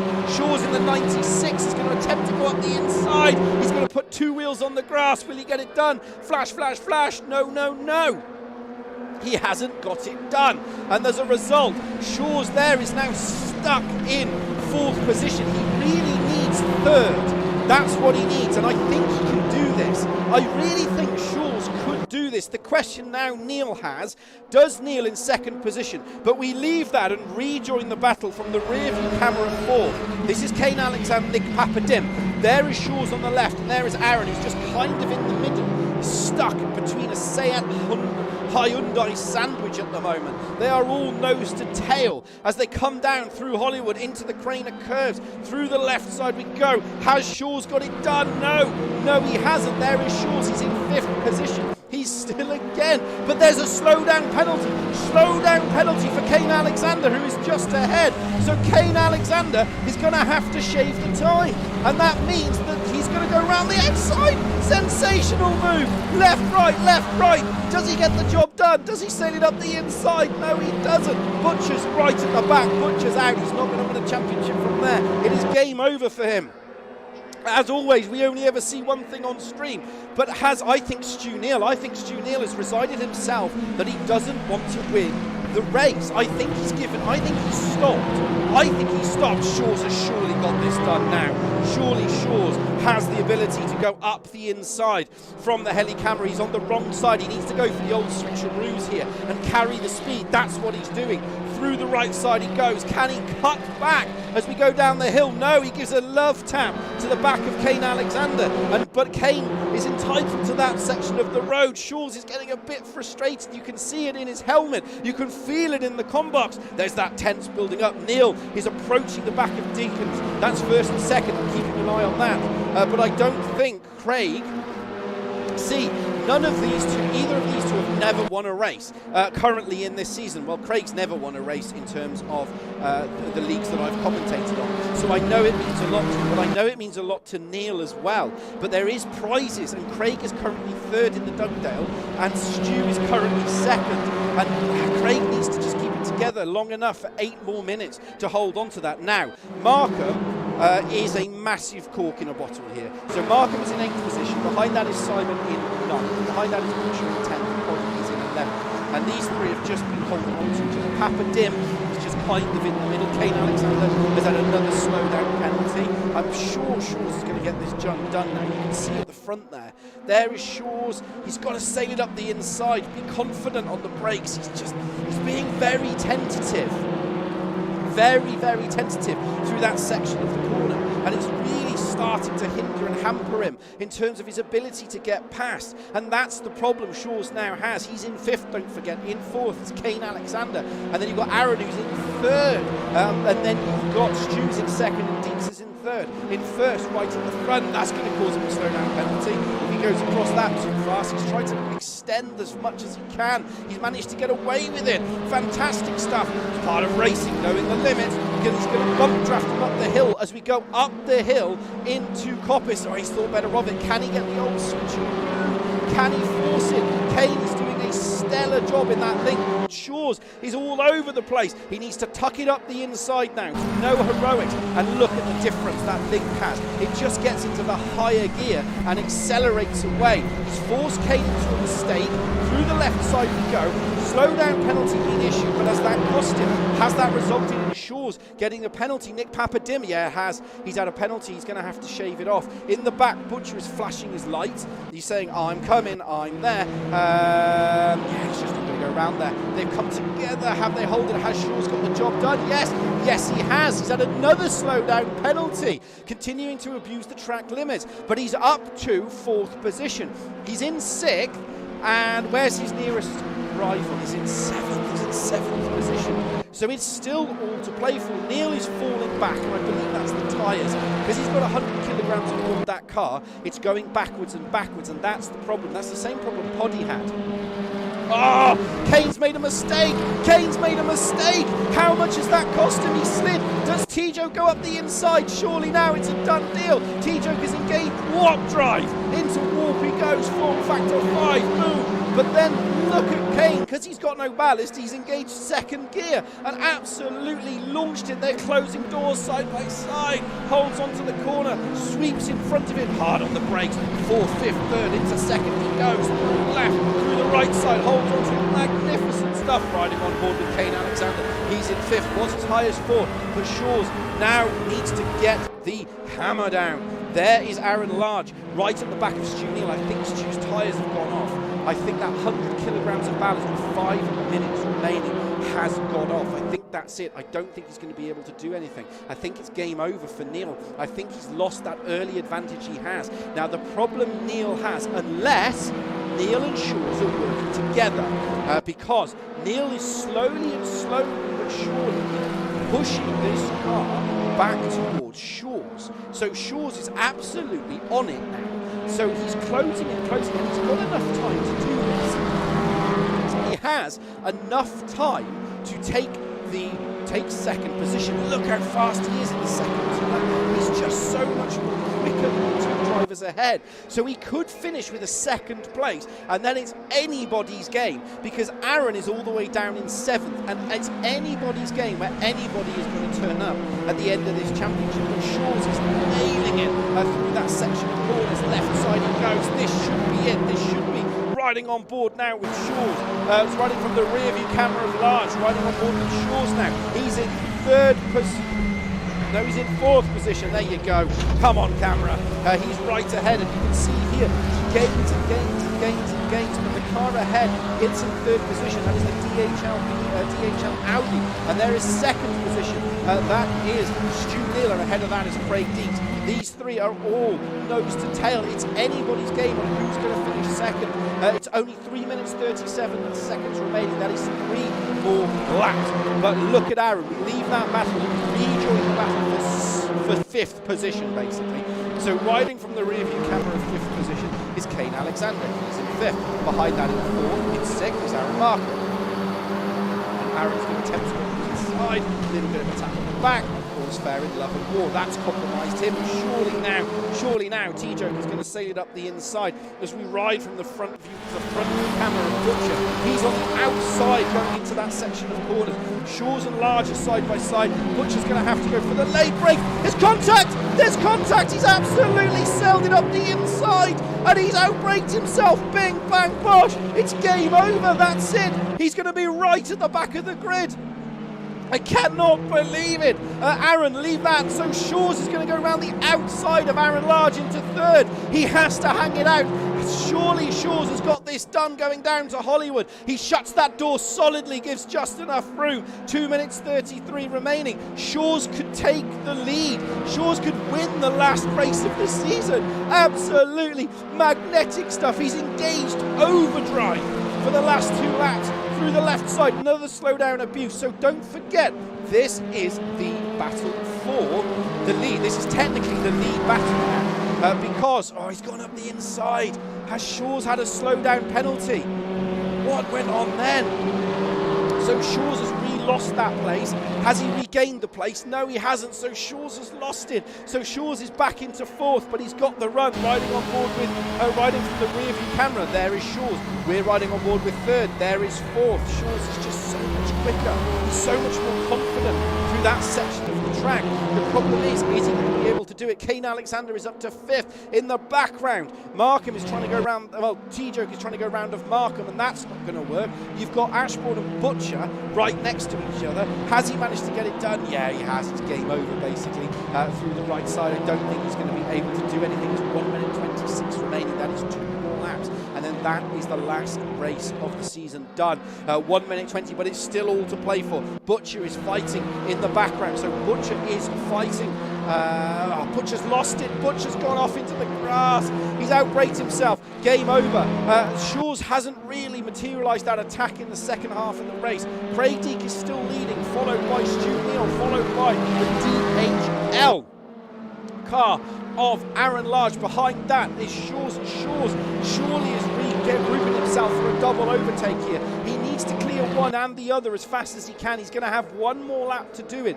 One more bite of the cherry. The question is, riding on board with him now. He's in fourth. There is third and second. And you can see first just ahead. It is anybody's game. We're running out of time, running out of laps. Because it is the last lap, so there's no more laps after this because it's the last lap, if you remember. And here we go, riding it up. We will stick with this battle as long as we can. Neil is going to go around the outside, trying to hold on to it. His tyres are going to be screaming bloody murder as he comes through Redgrave. Shaw's has run wide, but Aaron, this is where Aaron in that third place, he's in the 32, riding on the front of the camera now. He's also attacking the car ahead and defending from the car behind. Shaw's is going to go for it. He's going to sail it up the inside. No, he doesn't. No, he doesn't. He thinks better of it. Stays nice and tidy. Neil has had to defend for every single inch of track, every single corner, every single bit of grass that he can take. He takes a ride. Oh, is that going to give him a slowdown penalty? Is it going to be abuse? Shaw's has an abuse. Who else? Kane's had an abuse. The question is, who is going to be Chris Akabusi at the end of this? Aaron's had one. They're all out to get each other. Shaw's has decided to give Aaron the push me up at the back. 3 into 1 does not go. This is going to end up with one of two ways: sensational or a magnificent accident. Aaron has got the job done. Does he outbrake himself? Yes. 1, 2, 3, and he's run wide. He's run wide. It's now a complete scramble for the line. Who is going to take it? Is Shaw's going to put it on third? Shaw's takes magnificent third position. Brilliant, brilliant, brilliant. So your race winner, I didn't really talk about for the entire race of the season. For the entire race is Craig Deeks, followed by Stu Neal, followed by Shaw's. What a race by Shaw's. Fantastic, clapping that one. Shaw's is in third, Large is in fourth, Alexander is in fifth, T-Joke is in sixth, Markham is in seventh, Ashbourne is eighth, Flack is ninth, Butcher is 10th, Pappleton is 11th, Dugdale is 12th. And I have no idea who has won the race. Or the champ. Well, no, I know who's won the race, but I have no idea who has won the championship. Completely no idea. All I know is that Stu Neal is the Dugdale Trophy winner, and if I just go across to the Dougie, Ashbourne will be second, and Stevie Gone Hog is going to be third. Because we've got another new race winner. The question on that one will always be, though, the question on that one is always going to be whether or not Neil purposely let off the go pedal. I don't think he did. I really don't think he did. And that's not belittling the victory of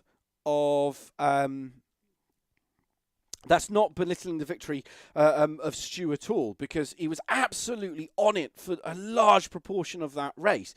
But then he seemed to have just to back off. But it was sensational, a great final race, completely different from all the other 7 that we've had, predominantly because it's a trickier track to pass at, and there was a lot of points and a lot of stuff on the line. So sensational. I have no idea who's won, completely honestly. All I know is that the winner of the Dugdale Trophy will be Stu Neal, just because I know that. Right, we've got a couple of drivers in first. We've got Stu, Aaron. Is that me, and I think it's Kane Alexander is in as well. I think is in here. So I'm going to start off with yourself, Kane, first. Then I'll come to you, Stu, and then I'll finish with. Please don't report me for that. With you, Aaron. I think it's Kane. Kane, can you hear me? Yes, I can indeed. Yeah, how you doing? Fantastic. First of all, I know we didn't get a chance earlier in the season. At Suzuka, race 3, congratulations on your race victory there. Thank you very much. Really, really well done on that. That was fantastic. First time I've got to chat to you for the whole season, to be honest. So welcome to the end of the season. First big question, how did you find the season? Do you know what? Fantastic. It's my first year, my first season racing in VR. Yeah. And also on PC. Previously, I've come from console. So, thanks to Stu for getting me involved. My fellow teammates. So, it's been a fantastic first season. Fantastic races out there. Everyone's, has got their own style and that. And, thoroughly enjoyed it. So that first victory of the season, I just want to go back to that quickly before we start on the other stuff. So I'm just bringing up the thing. So that first victory of the season, how did that feel? Because obviously from where I was watching it, we've talked about it before. We broached on it last week, and obviously some of the other drivers, please feel free for us to step in. Is that you've come on faster and faster, but you seem to shine in race 3. Yeah, for me, it's consistency. I think is my biggest issue. I was struggling with the GPU first of all. Yep. Buying and building a budget spec PC for VR sim racing. So, it's the Suzuka was good. I enjoyed that race 3. It's fortunate. I think it was me and Aaron Large that were yes. Yep. Chasing down Craig. Final chasing down Craig. That's exactly it. But no, yeah, it was a fantastic race. I was elated. I could feel the pressure on my shoulders as we were, it was Craig ran wide on the final chicane, wasn't it? Yes, he did. Yes, second to last lap, and I felt the pressures, if you know what I mean. And it was fantastic. It was good to come away with a win, but having not read the rules properly, obviously, I realised that I brought myself out a Dugdale Trophy. So hey ho, at the end of the day, it was good to have a race win. So well, I mean that's the thing. We talk about race 3 a lot, but that's the opportunity that race 3 provides, because it's there to offer the opportunity for people who wouldn't normally be at the front of the grid. And I don't mean that in any disrespect. I mean, I've never seen the front of a grid, unless that's why I commentate. But you mean you don't race? No. If you've ever seen my early races, I usually end up either on the roof or I false start. I just have this knack at doing it. I lose concentration. Right. His nickname's Andy Barriers. Yeah, I'm pretty good at that as well. I just thought I could just press my pedal and just let it go round and hope for the best. But it turns out you can't do that in this. But yeah, so take us. So I just want to broach on that race 3, and obviously the last race, I say the last half of the season. To be fair, I'd say that you've really developed in terms of your driving, but you've got a real. How do I put this nicely? You really frustrate a lot of people with your defence, I think would be the way I would put it. You have a very strong defending. Yeah, I think that's probably my stronger point. Was I'm not as quick as some of the other guys, especially in like the Lincoln Code, Stu and Poddy and the like of. Do you know what I mean? It's, yes. I think my defense area is either sort of late braking and chancing it in the corners, but then getting the power down early and trying to get a smooth exit is where I sort of fail, and then put myself in a weak position for a potential overtake and a spot lost in terms of the podium championship. So, first season for me, it was a great taster. Signed up for season 4, albeit I'm going to miss out on the first two rounds, obviously being out of the country. So, I'll join in for the 3rd race and see how we go. Are you going to plan to stay with the Lincoln Co and teammates as well with Stu? Are you two staying together, or is it a divorce and separate ways? TBC at the minute. It'd be nice to drive something different. Do you know what I mean? The Lincoln Co is great, but it struggles on the sort of the smaller, tighter circuits. Brands Indy, for instance, was dramatically painful for me. I kept running off. What was it? Graham Hill. Yes, Graham Hill, you're coming out of Surtees, going up to Clearways. You disappear off from McFlurry. Yeah, correct. Yeah, up to Clearways. Yeah, precisely. So, it'd be nice to drive something different, but we'll see. Obviously, we've got the Christmas break to sort of get a bit of practice in with a few other cars and whatnot. So it'd be interesting. It's going to be really, really interesting. I think it will really. Just watching you from your commentating and watching you develop through the season, it's been fantastic. And again, and that race, and I've talked about it on stream before, and I've talked about it to. Aaron I don't know if you watched the Pawley pit lane, which we're just going to start doing now because you're all here, it's easier, is you seem to step up a gear in that second half of the season. And I don't know if the other drives, Stu, Aaron, I know and Simon, we broached on this before, but I felt that his driving really developed. It wasn't just you didn't just disappear off into the distance, mainly into a barrier like me, but you really found that stride. Yeah, it's I think it's confidence. confidence and beer. I think they're the two things that help Oh, support. You know, I'm now gonna have to quicker. put the 18 warning on this. So it doesn't get reported. Yeah, but absolutely, absolutely sensational. It's real fun. It would be real fun watching you through the season. Real fun watching you develop. A real surprise. And I know I go back to Suzuka, but Suzuka for me was, having Craig, you, and Aaron at the front in that race, because there's naturally a progression as I watch and commentate people. You naturally see where people end up and how they drive, and then you just turned up that day and it was like it's just somebody else was driving, and it was magnificent. And that was that one mistake from Craig, and then you were off into the distance, and it was brilliant. It was absolutely brilliant. So it was a great race. It was a great race. But you seem to be appreciate the kind. Sorry, carry on. No, that's fine. I just want to say I appreciate the kind words, and obviously the warm welcome reception from all the other fellow drivers. So yeah, no, it's been fantastic. Great season. Yeah. That's Well great, done, Kane. Can you just slow down next season, please? I'll try. So yeah, really, really, really well done. You're more than welcome to stick around and add your comments in as and when. Please feel free. That's the whole point of this side of it. I'm going to go across to Stu next. So Stu Neal, he's at the bottom right of the screen. He's down there somewhere. I think he's got the doggy. Can you hear me, Stu? Yes, I can. Fantastic. First of all, fantastic season. Road America. That second race in Road America, I'll broach on that in a little while with yourself. Loved that race. It was real fantastic race. First big question I want to ask. So in race 3 today, did you go slower to get the championship, or was it a case of the tyres had gone down? Because you had raw pace, and then towards the last about 4 minutes, I mean, we know you're carrying 100 kilograms on board, but it didn't even look like you were carrying that for a while. In all honesty, I'll always go for the win, regardless of the Dugdale or whatever. I wanted to win, and if I could have found my way past Craig, I would have done. Like you say, I had the pace, and carrying the 100 kilos of ballast, what I needed to do was get past him straight away.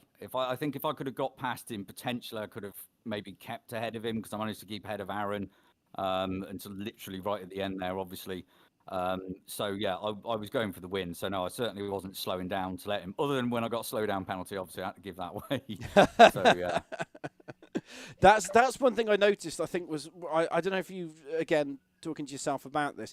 It seemed to be that the track limits. A lot of the tracks have fine limits, but some of them you can extend the corner. I would be the right way I put that. Is that you can find how far you can go over the line. But Donnington seemed to be really tight in terms of the abuse. And please don't take that the wrong way. I don't mean abusing the limits. It's just how the game comes up with a warning.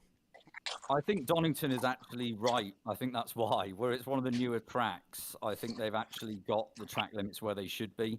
So where I was getting it loads was all coming out of old hairpin, because the problem is I had to set it up so early, carrying that 100 kilos of ballast coming in there.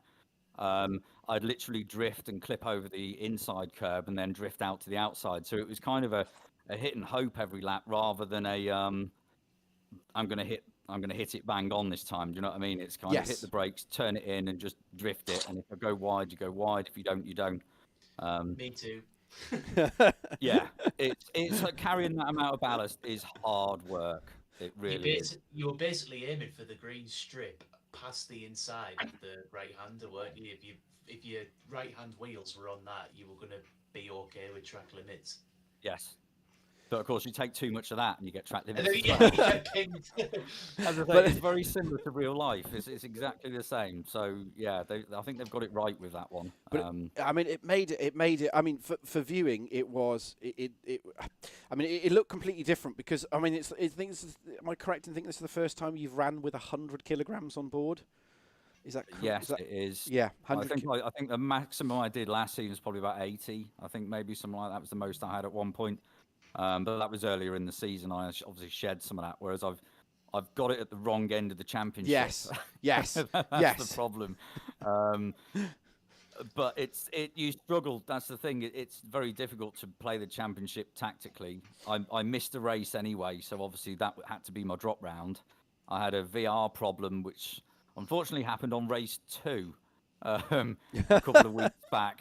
If it had happened on race 1, I'd have been at the front with no ballast, and there's a very good chance I could have won that. And Road America, you go back to that, I had a good chance of doing that. Practice was superb on that track. That Road America, if we broach on Road America, that race, there's about 4 or 5 races, and I know it's people say it's only sim racing, but I do have a real passion for I love commentating, and I'd have to say that's one of my top 5 races.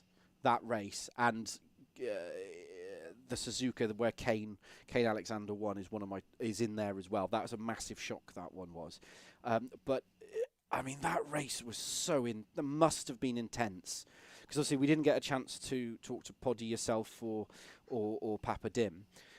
Just take us through that race too quickly, just to broach on it, because watching back, you can't keep up, and is it no one could really get ahead of each other, and everybody was on form. Yeah, I was carrying 30 kilos of ballast there, which obviously isn't much, but it was enough. I think without that ballast, I could have hopefully gone. But that was just holding me back that little bit, but I was still able to be competitive with it. And as I say, so we were tussling, and I know I obviously watched the streams back afterwards, and I know that you mentioned it. I think it may have been last week you were talking about it.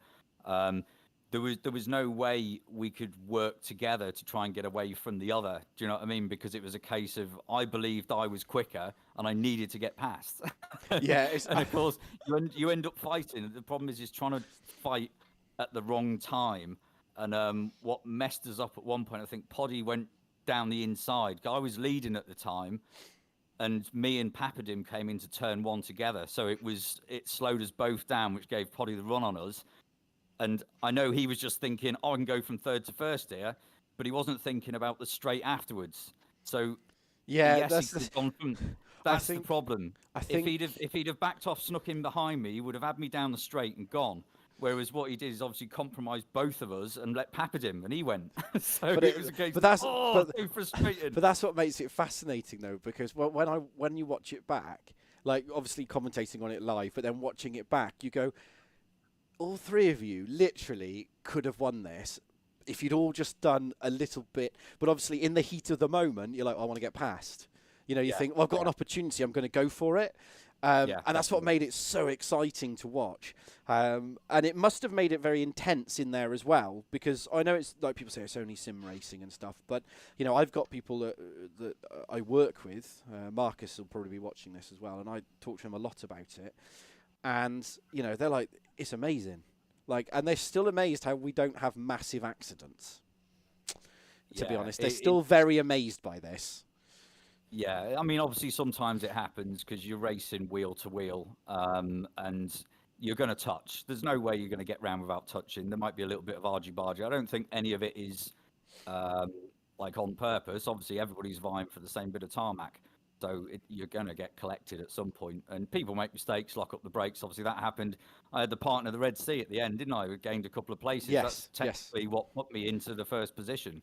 If Aaron and Butcher hadn't had that coming together, I wouldn't have been carrying the 100 kilos. So I guess I can kind of blame. I can blame Butcher for that. Actually, it's his fault I'm carrying 100 kilos. Oh, that's got me. I'm dying here, man. It's your fault. I'd have done better tonight if it wasn't for you. I mean, and that's the thing. I know we talk about it at length. I mean, but that's one of the. I mean, ballast is one of those conversations that will go on and on and on. It always does. Everybody hates it. Everybody hates it when they have it, together. but when they don't have it, everybody loves it. Loves it. Oh, absolutely. It's one of those things. And the way that, because obviously there's a lot of conversations that go on and data will be collected for season 4. But my view on it is quite simple. If the people at the top aren't complaining that they've got it, it's not working. And it's literally that simple. Because if the person at the top goes, oh, it's brilliant, you go, hang on a minute, this ain't right. because either it's not enough, or there's some clever trick, which is quite hard to, I don't think people do that in that way, but it really creates a unique opportunity. Better at different tracks than other tracks. It will always be that way. So looking forward to season 4. Are you staying with the same team? Kane's left us now, but are you staying with the same team at same car, or are you going to go and do some testing, try something different? I'm gonna try something different. I mean, obviously, season 1 I went with a Honda, which Yep. I mean, fair play to Aaron. He's got on with it and he's done well with it. It just didn't work for me. I like a bit of lift off oversteer. I like the back to be a bit squirrely. So the Link worked quite well for me. Handles very similar to an actual Civic in real life, to be fair. So that's why I got on with it, and that's why I've been quicker this season, I think. Because as you know, last season I contacted you, I don't know, a few days before, Yes. and just jumped in, just picked the car. I'd only just got RaceRoom, just picked the car, jumped in and went with it, and that just happened to be the Honda. So I don't think I showed my true pace last season. I think it's closer in this season because the car's done almost what I want it to. So it has been better this season. But next season, I'm going to try some different cars. We've got the Christmas break coming up, as Kane said. So it'd be good to get some time in the seat in some other cars and maybe pick something different. I mean, that's the beauty of having our server, because obviously we've got a server that just runs 24/7. So it's one of the benefits that now it can just tick over in the background and fiddle with all the little bits in there. So, but no, sensational, and I'm pretty sure you've won the Dugdale Trophy. I'm pretty sure. Obviously, it's all going to be confirmed. So I'm pretty sure you've done that.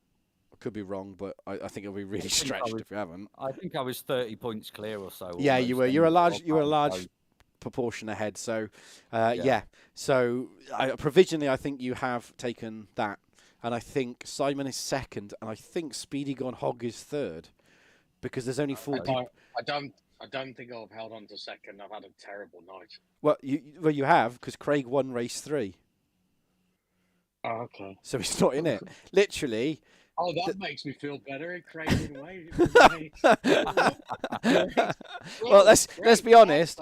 Let's be honest. I haven't disappointed you just yet, because there were in race 2 there was a penalty applied again for 30 seconds to your race time. Mine? I did the drive-through. Yeah. According to the board at the end of the race, there was a 30-second penalty applied. Did I do this time? I don't know. I don't know. I'm sorry to. You just got it into your side, I think. I think I. Sorry to ruin it again. But on the plus side, I'm pretty sure you've taken second in the Dugdale Trophy. So. Yay. I don't know what else to say, really. I mean, I've ruined last week for you. I've ruined this week for you.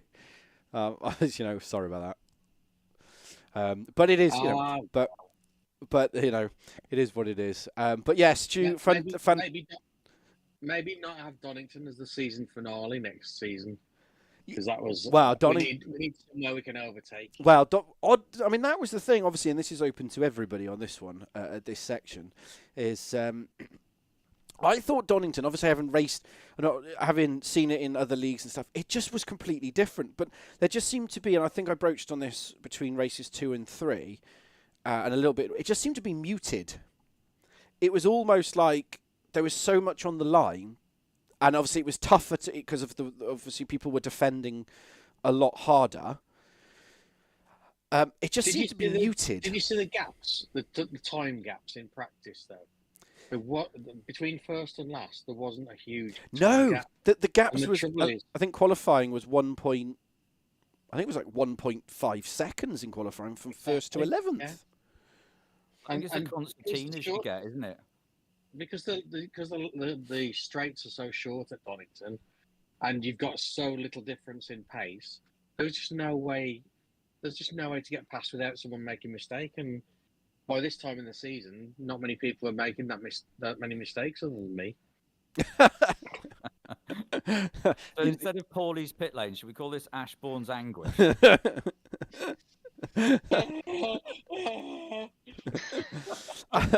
But I mean, the thing is, though, I mean, I love Donnington. I'll be honest, I love that. I love Donnington. But I think you're right. I think, I mean, did you find that, Russ and Aaron, as well? Did you find, obviously what we were talking on there? Did you find that because we've raced together now? I mean, quite a few people have raced since season 1, and then season 2, and now into season 3. Do you find that because it wasn't that it was muted, it's just that everyone's at that higher level? Yeah, basically. Go on, Az. Oh, go on, Ruth. No, you go, mate. You beat me to the mic. I was just going to say, yeah, everyone's doing similar lap times, which means everyone's hitting all the same points on the circuit, and the chicane, although it's tight, it's quite quick, the chicane. So there is really only one line into there. And if you try another line, you normally end up taking somebody out. Would have been interesting to have the hairpin in and use the GP track, see if that made a difference. I think also at this point in the championship, we're obviously, I think we're all on almost the correct ballast at this point as well. So it is all evened out. You are going to get even spaces. I mean, I don't think I would have normally been leading at this point. I think I just got lucky, so I probably would have been. I was going to say, are you volunteering yourself to carry 100 kilos? No. He's like, no. Like to me, and obviously Andy can listen to it back, and then obviously he can adjust your settings for next season. I think as well with Donnington, because if you look at Monza, for example, the roads are completely like straight, and if they have a bend in them, it's like more than 2 cars. It's like 3 cars wide. So at a track like Donnington, especially sort of the old part of the track, if you're like heading down to Old Hairpin, it is so easy to defend because you don't actually have to weave, if you like, to pick a defensive line. Because there's only one line. Yeah, you can just park in the middle of the road, and you know that you can basically go very minimally defensive and know that the guy behind is going to have to lunge and ruin his attack on yourself, and it just makes the defense so easy. It's basically, it's a track for the defender, really. It's not a track for an attacker. Whereas I think like Monza, with all the ballast, it just suited attacking driving, and it suited cars especially that were light. But this one, it was almost like sort of everyone else has alluded to. It was the great equaliser in the fact that there's not really any straights. So the fact that you're carrying weight kind of nullifies itself, which then meant the qualifying was unbelievably close, and all it takes is a stupidly special lap like I did to get on pole, because I was only a couple of tenths off Russ, and it just came from absolutely nowhere, and I was suddenly on pole. And that's the difference in the race as well. It's like you are talking thousandths between cars. Yeah, so the was maybe some team orders in race 3 which helped. There was some team orders in race 3 that caused a little bit of carnage towards the back. I think that's one of the odd things I think with tracks themselves is that obviously this next season the tracks are decided, they're going in. But you don't know how it's going to develop through the season because, I mean, if someone said to me Road America is going to produce some of amazing racing, I'd go, well, first of all, if you watch Backstream, I didn't even know it was a real track. I thought it was a Gran Turismo track. But there you go. I'd have never picked that. I'd have gone, nah, they'll just breeze past. But, amazing. And Donnington, I thought, it'll be amazing. But, like Simon alluded to, maybe the GP track was better. But you never know. That's the thing. You never know. And this is why Season 5's greatest hits will probably be our best season, because we all know the tracks where we were unbelievably close, overtaking happened, and it wasn't a complete defence festival like Donnington was. So I feel like when we pick the 8 for Season 5, it's going to be both a viewer's season and the driver's season in terms of like how much we enjoy it. I just think it's going to be unbelievable. So of the tracks, and this is open for everybody. I'll start with yourself, Russ. Of the tracks this season, which is the one you've gone, I love that track, where you've gone, either greatest drive you've had, or you're thinking, I wish I could just run there every week. Probably is, you know. Surprisingly, I all through practice and everything, I hated Road America. But it was once you got everyone on the track, it was a really good track. And that really surprised me. I really expected to really not enjoy Road America because I couldn't really get it in all the practicing that I was doing. My lap times weren't great. Maybe that was a little bit down to ballast. Maybe a little bit down to the fact that style of track just didn't really suit me. But once we actually got racing, I really enjoyed Road America. It was a great night. Apart from obviously the end of race 3, the final lap of race 3. But apart from that, it was really good. Yeah, well, yeah. We won't talk about that. No, we've forgotten about that. We forgot all about that. Road America was fantastic. It was brilliant, Road America. What about yourself, Simon? Unless he's gone off to the fridge. No, I think he's. Sorry, I was just doing some banking. Sorry. He's doing his banking. We're not giving banking advice on here, to be honest. We'll come. Shall I come back to you, or are you all right? No. I think Monza was my highlight. Road America was. I made a right mess of that. So I think Monza was where because the Hyundai was really fast at the end of the straights. It really suited the car. Yeah. I'm not sure if it was even my best result, but that was the one I enjoyed driving the most. I'm not happy with the Hyundai. I won't be using it again next season. I'm going to take some time over Christmas and decide what to take into next season. But definitely won't be the Elantra. Watkins Glen as well. I've got to say, Watkins Glen I really enjoyed. Maybe it's because I'm quite good there. Stu, I'm sure, will back me up with Watkins Glen because he was really good there as well. But the lads with pace didn't particularly enjoy with ballast didn't particularly enjoy it. And Poddy's just messaged me and told me to tell you, Andy, that his favourite was Silverstone. I don't know why that was, but I wonder why that was, Poddy, eh? What a surprise. I mean, what about yourself, Stu? Yeah, I mean, I'd agree with Russ there. I think Watkins Glen was a good crack. Obviously, Road America for me as well. I prefer the more flowing tracks. Obviously, I love Donnington as well. I mean, I know it doesn't promote so much great racing as we were just discussing tonight, but in terms of a driver's track, I think it's the best track in the UK personally. But I keep going on about Brands GP because again I love it. I did actually race that in something else, and it was just fantastic. I just love that layout. And between that and Indy, they're just, although they're the same track or part of the same track, you just add that GP loop, it changes it completely. It's just a fantastic place. But yeah, no, as I say, Watkins Glen and Road America for me. I can't really remember any of the others. I'm not keen on Brno. Interlagos. But I think we did that last season. We did Brno last season. We started at Interlagos. But that was ballast free then. Monza. Yes. I can't remember. I can't remember what I did last week. What about yourself, Aaron?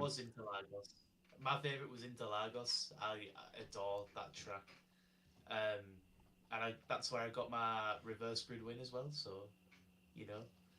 really good. You also got to win Brands as well on the Brands at the Brands Indy as well.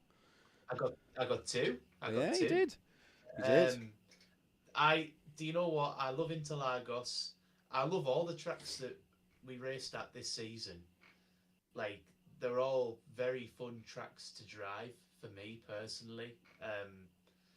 I think I'm with Stu in the fact that I wish that we could have done Brands GP because we did do a driver vote to shrink all the tracks down, and I kind of wish some of them we didn't. I wish that we didn't shrink down Indy, even though I went really well at Indy. I think GP's it's just like the holy grail. I think Brands GP is probably my favourite track ever. Donnington I love for the exact same reasons as Stu said again. but it's kind of like a Monaco it's basically a chess game. It's just a chess game of who can make the least mistakes. But yeah, Interlagos, it's got everything, and it's just so overtake friendly. It's brilliant. It's such a good track, and I think if Interlagos was the last race of the season, and Donnington was the first, I think a lot of people would be saying they enjoyed Interlagos, because a lot of people have put a lot of time into tonight, and I think that's also why everyone was so close. There was always people in the practice server all week, and it's the most I've ever seen people going. So, Well, but yeah, Interlagos. That's my favourite. I think that's one of the things moving on from the track discussion. I think that's one of the things though is that because we obviously had a little chat before, Aaron, and you were telling me all the times and stuff that was coming through and what I was expected to see. I mean, I was expecting a 109.9, if I'm honest. I was expecting someone to pop That is in. like world record pace. Well, you never know. Poddy's like top world level at Silverstone. But to be honest, but you know, it's that thing though, isn't it? I think there was a lot on the line tonight. And I know I always say, some people say it's only sim racing, but mathematically, I think 7 or 8 people could have taken it. So I think it went all the way down, Andy, to mathematically the top 10 could have done it, because Clough, I think Michael was the last guy who could take the championship, and I'm pretty sure he was P10. yes. He'd have needed an absolute miracle, but he'd have needed half of the people above him to not turn up. to have an accident, and then he would have been fine. To be honest, he'd be like, we've done it. But I mean, that's won every race. But I mean, that's sensational in terms of where it is, though. But it's, I think it's, I mean, personally, obviously, I jumped in on race 3. I jumped back at race 3. What was your first commentary? Yeah, Brands race 3. It'd be Brands. So that was the first time I came back to do Brands, and it's been sensational all the way through. Obviously, you know, the league's developed through that, and there's, you know, been some hiccups, shall I say, in the way. But I think it's better for it in terms of just the procedures that we've got in place, not implying anything else. Please don't shoot me in the face. I think even with the wobbles that we've had, you actually look at the racing and the way it's panned out this season, it's been the closest season we've ever had, and probably the best one to compete. Yeah. But I also think the amount of race winners as well. Race winners, people on the podium. It's been immense this season. I said last week, a lot of people have taken a step forward. Yeah, I think it's so telling by the Dugdale and the fact that there's so little people in that really the season's been unbelievably close.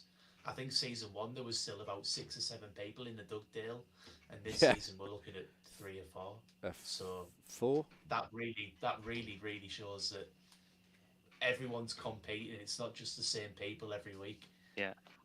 I mean, Sorry, Russ. Just really quick. While you're on the subject of the Dugdale, can I just say really well done to Craig, because he jumped off the plane at 5 o'clock this afternoon from his holiday, got back home, and he's gone and won race 3. So can I say really well done to Craig? Yeah, because to be fair, there was a moment, because we broached on Craig before in talking about it, is that he gets to like 95%, and then something just always goes wrong. Like, always goes wrong. And whether, like, something falls through his seat. I remember commentating on him once in a storm, and his roof fell in. And you're like... And then I remember commentating on Poddy, and his chimney fell over. And you're like, what is going on? And he was always there. And there was that one moment, and that was the moment. I think it must have been about 12 minutes in, where Stu, you were pushing him out the S's, and I thought, he's run right wide into Redgate. This is it. I think I even said that. I think this is going to be it. But he kept his nerve through that phase that you were pushing him, and it was and that was it. And that was all my tyres. I had the tyres to push him at that point, and obviously the 100 kilos was what was stopping me. Just get that edge to just get either alongside him to be able to force him out. But he obviously was not but he- literally force him out, but just put himself in the way. But he placed And, his card tonight. Yeah, he placed his card yeah, perfectly. he just kept it together. Yeah, Like you look at how he was because Yes. he was And defending it- just enough. and when I was following him, Yeah, sorry. Unless his chimney's fallen Yes. in now. It's like, please don't tell me. no. So I was saying that he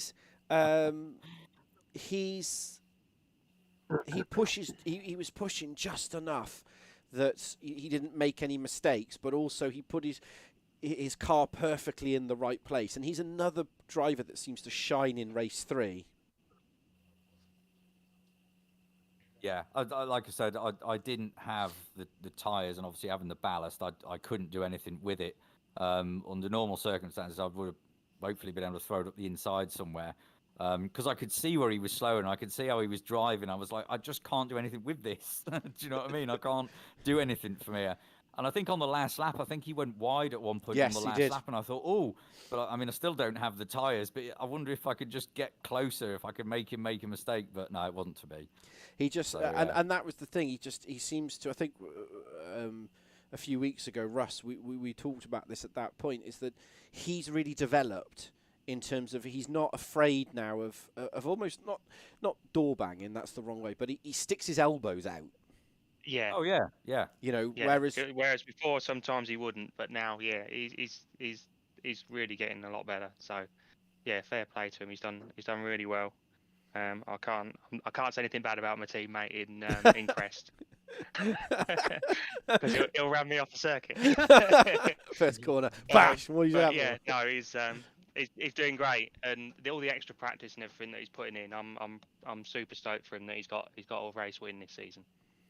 And I think deserves it. that's what it is. I think if we, again, please anyone jump in for this, is that if sometimes you'll take a race win and you're like, that's the best thing ever, but you'll never take never take another one, but to have another race win is very rare.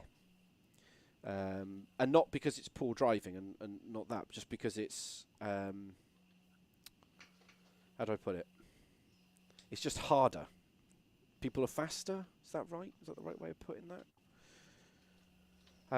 So It's such a tightly knit field that to win one race, let alone multiple, is yeah, such an that achievement. you put it a lot That's what better than I'm I trying did. to say. Yeah. To put Yeah, it mildly. there's a lot of talented drivers in this championship for sure. So yeah, to come away with a podium, I think is enough.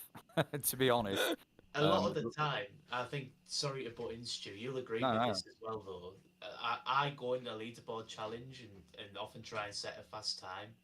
And the times that I'm saying, I'll see Phil Lawson's above me, Straws is in there, Stu will be in there. We're all within like the top 10, top 15 of the leaderboards in the world. This has to be one of the closest and one of the fastest leagues available on RaceRoom. I've never raced in a league with the talent as high as it is in this one.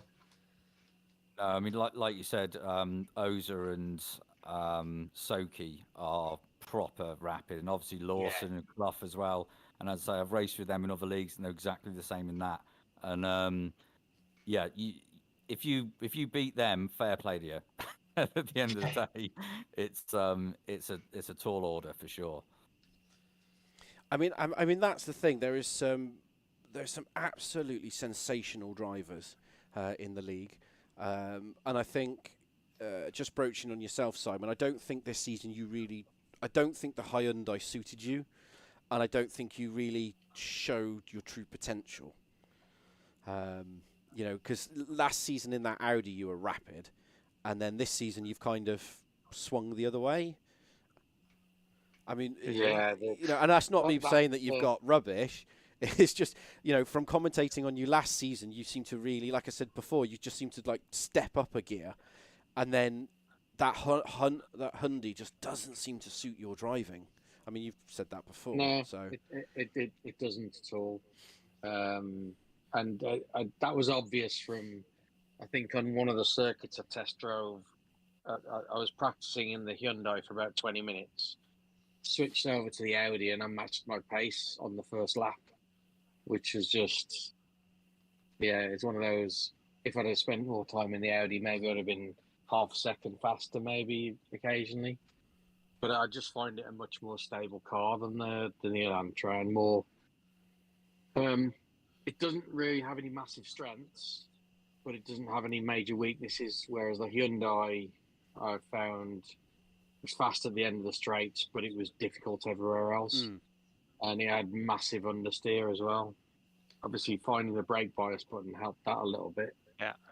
But no, I still don't feel as comfortable driving it as I did the Audi in the previous seasons. So I'm gonna have a good play around over Christmas and see which car I fancy. Keep it PG, Simon. Keep it PG. Don't be playing around. Oh, Don't be having a I'm play already around. going to have to put an 18 warning on this. It's going to be an 18 XXX by the end of it. Oh, my days.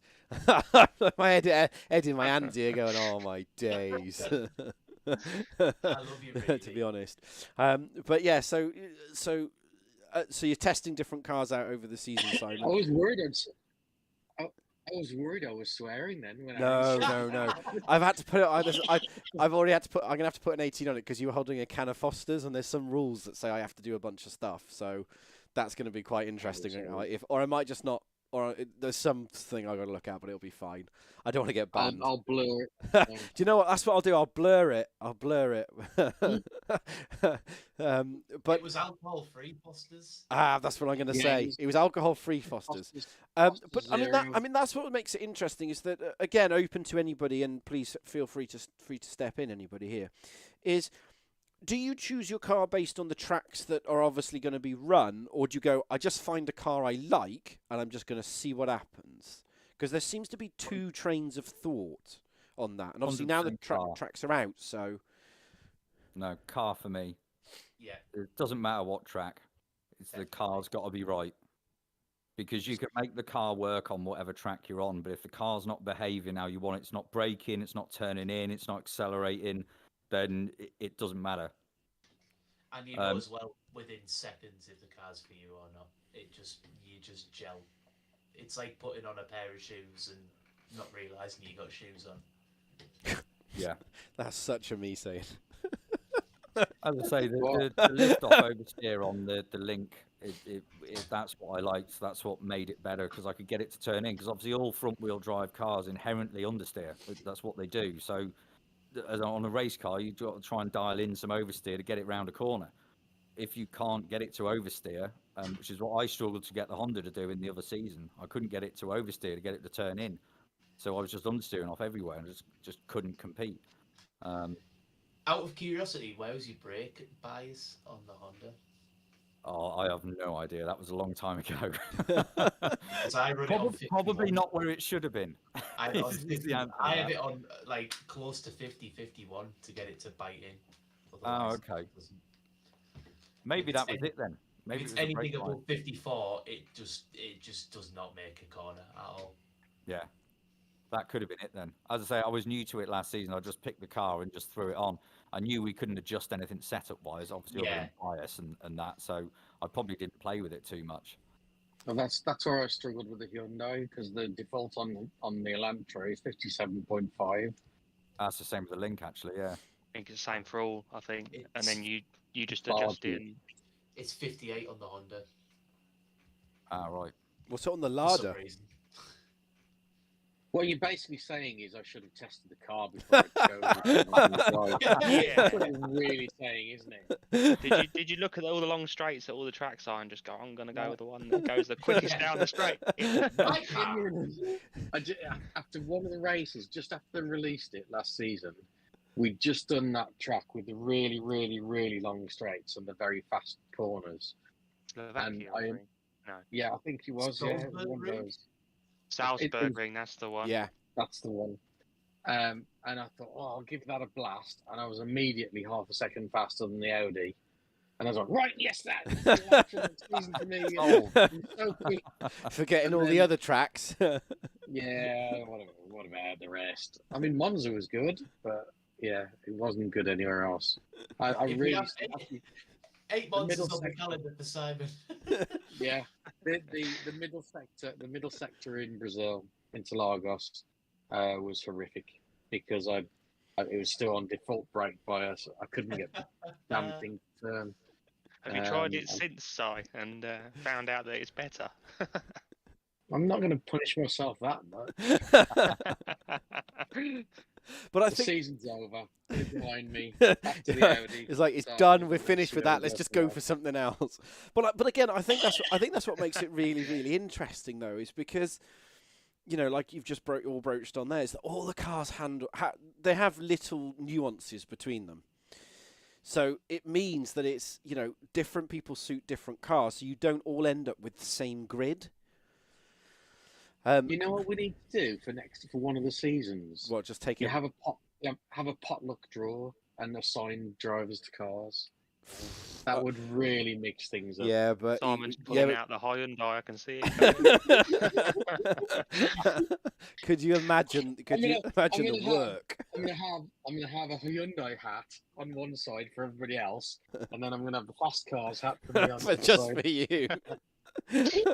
I tell you what, we nearly flirted with it, but it doesn't quite work the way we wanted it to. Was instead of doing ballast, you can actually manually reduce horsepower, so like by a percentage. Restrictor. It doesn't go off an individual car number. So let's say I was in the 18 Honda, I couldn't restrict just the number 18 Honda. I then restrict all Honda Civics, and it doesn't quite work. But it works for me because I wouldn't ever drive the Honda Civic. if it ever gets updated, he's like, go for it.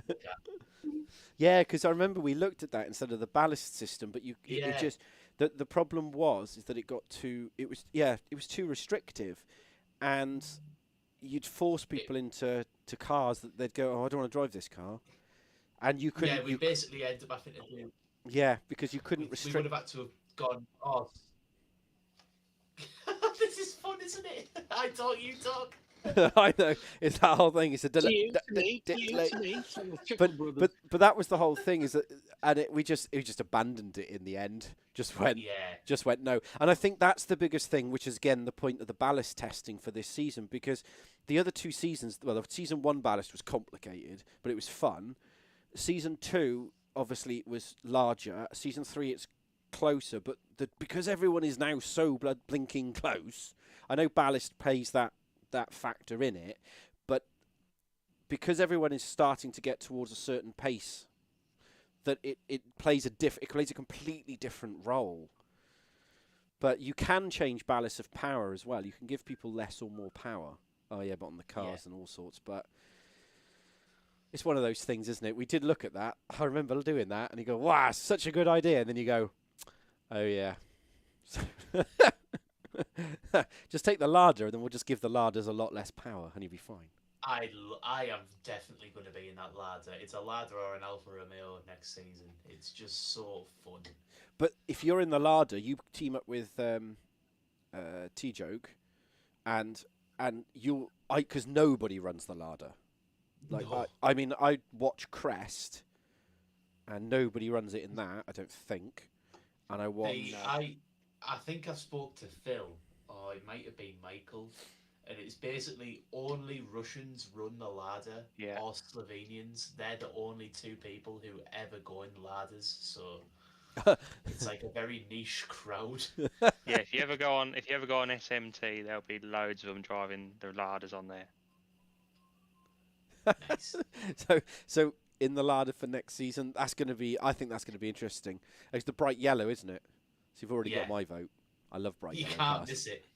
I love that. I love bright yellow cars. It's brilliant. I mean, I think that's what's gonna make it super, super exciting. And we'll broach it in here because it was something we discussed about as well in part of the admin chat was the Race 3 format. And I think it's a great idea, and I know that you proposed it, Aaron. And I still think it's a great idea. Is that instead of reversing the whole grid for Race 3, is that the top 6 are automatically reversed, but then between races 1 and 2, we do like a live draw to reverse between 7th and the left end of the grid, like they do in the real thing. Great idea.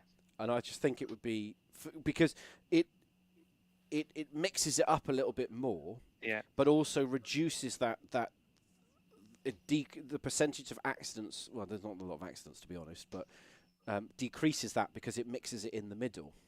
If you see what I'm saying? Yeah. It also, if you have a bad first race, you can almost kind of get away with it because you know you're going to start the last race near the front. So you can sort of, if you go hard and go home on race 1, you know that for race 3 you're going to start somewhere near the front unless someone's had a disconnect or a disqualification. You're going to be pretty much at the front of the grid. That will get rid of that easy opportunity as well because you don't know where he's going to be reversed to for who's going to be on pole. So because I have kind of lucked into being on the front row of the grid a couple of times this season through having a bad race 1. Don't say that. That's another place I'm going wrong because race 1 I'm always fine. It's races 2 and 3. I have the same problem. I am going to disobey, gents. I have to go. So no worries. Well, thank you, Aaron. And I actually have to go in the Good next night, Aaron. 9 minutes because I get to the end of my allotted time. Because otherwise I'll be here for hours. So yeah, so just going to broach on this for the race 3, and obviously that is something that's been discussed about for ages and ages and ages. But that was the proposal. It's not official yet. It hasn't been put out by the official admin yet, but it's something that was being looked at. Just because I think it's one, it's good entertainment. Well, it's sort of entertainment anyway. But it adds that. You know, it should percentage-wise reduce a number of the incidents in race 3, and I think it offers a unique challenge. But that's my opinion. Which is probably wrong. Yeah, no, I think it's a great idea. It's worth a test on one of the grading nights. Yeah, chucking it in on the grade and see what happens. But I think it'll be a great idea, personally. Because it'll be interesting to see how it changes the dynamic, to be honest. I think it'll be one of those, really, how it changes the whole dynamic of that third race. But, you know, I think it's going to be interesting. I think, so obviously I've got a couple of minutes left, and so let's have a look forward to so just give us a quick roundup before I say sayonara for a bit of time, and you can have a nice, peaceful evening. Just give us a quick sum up of Season 4. And and how it went. Just a quick sum up, really, from yourselves, and then we'll call that at the end of the season. Mine is a really short one. I need a new car. or back to your old one, sorry. Or back to the old one, yeah. What about yourself, Stu? A much better season for me. Still a couple of issues with the. What did I have? Well, obviously, I had some hardware issues. I was very lucky last night that I managed to fix the steering wheel because that could have been all over before it even started. But yeah, I think I was more consistent. Obviously, still haven't got that elusive win. Not for the want of trying, but no, loved it. Yeah, it's good fun. As I say, the ballast is a pain. Everyone knows it's a pain. Like you said, it's a pain when it's against you, but it's great when you're against it. So yeah, it works. So yeah, more of the same for next season. But yeah, I'll probably change car. And yourself, Russ, to close us out for the end of the season. Like Stu said, really. I was much more consistent this season than I was last season. The Audi's been a great car again.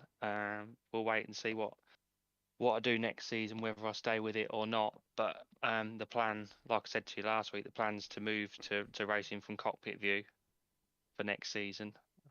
So I might stay with the Audi just for familiarity, really, and see how we get on. But yeah, no, this season's been fantastic. We ran ballast from round 3 to round 7, whereas I think last season I only ran ballast for 1 or 2 rounds. So it means I'm moving in the right direction, and just a few little things to sort out. Not getting so het up at times in the race. I just need to calm down a little bit. But yeah, No, Brilliant. Yeah, really, really enjoyed this season. It's been fantastic. Well, I'll just butt in very quickly again on that, what Ross was saying about changing this, adding that, and doing whatever. I would highly recommend you get yourself a Oculus Rift, CV1 or whatever, off of eBay, £100. And once you go VR, you'll never go back. And I think Simon will back me up with that. It is Bang on. next level. Once you're in that cockpit, you won't go back. No, So, yeah. I can't. I can't. I had triples when I had my VR, and I got rid of them. I've just got a single screen now because I know I'm not going to be able to race on a screen anyway. Even No. with triples, it's just not the same. I've not gone Yeah. back since. The only downside is that it's a bit of a face oven in the summer. Oh, yes. It's Even a in the little winter. Even in the winter, it gets a bit warm. So once they've got one with decent ventilation and a way of keeping your face cold or cooler. Yeah. And to be honest, Russ, Poddy's probably going to sell his in about a week. And He does keep mentioning it actually. yeah, well, there you go. Problem is, I'm not sure if my computer is up to it, but we'll see. There's someone else that's got a lot of stuff up in their attic that could probably help you out. Yeah, I know who he is. I don't know who that guy is. It's all in them boxes behind him, isn't it? No, that's all the filing. That is. It's all the receipts for all the equipment. I have got a spare Pimax in the loft. The 8K. Brilliant. Right, I'm Not- I'm not I'm the gonna. to run that though. Yeah, I ran it on a 1080 Ti and it was okay, but it wasn't brilliant. Yeah, I'd say an Oculus Rift on a 1080 Ti would run fast. What I used to run it on, they're spot on. Yeah. Well, Yeah, so you're talking computer jargon now, you see, and I have absolutely no idea what you boys are going on about. basically, whatever Poddy's selling, just ask them, will it run on my machine? And then just yes or no. Post your specs up. Yeah. Because you know what he's like. Yeah. But genuinely, VR was the biggest wow moment I've had in 10 years of racing. Agreed. 100%. Followed by motion. VR and motion is even better. But yeah. It is, but the motion compensation's a bit tricky. Yeah, need a bit of tuning to sort that out. Well, I'm going to leave it there because I'm coming to the end of the show today and end of the season. So thank you, you three for joining me this evening, and to Kane and to Aaron and to everyone else who's joined me through the season. Enjoy the rest of your evenings. And I will be quiet until probably for about 20 minutes. Let's be honest, it's me. So thank you all. Thank you very much. And enjoy the rest of your evening. Yeah, thank you for the commentary. That's as well. all right. Cheers. Bye-bye. Cheers, Cheers, bye. Well done. So there we have it. That is it. That is the end of the season. 3 minutes to close out, and then we are done. So it's been a great season. Real big thank you to all the admin who obviously look after it all. Big thank you to Mike Bullen as well. Huge shout out to Mike, who looked after the combox for races 1 and 2, does tables and all sorts in the background. Big thanks to all the drivers as always. Big thanks to the sponsors. And yeah, thanks to everybody. It's been a fantastic season. We're now off. It's the end of me in terms of my commentary now for weeks. And yeah, thank you and see you in the new year.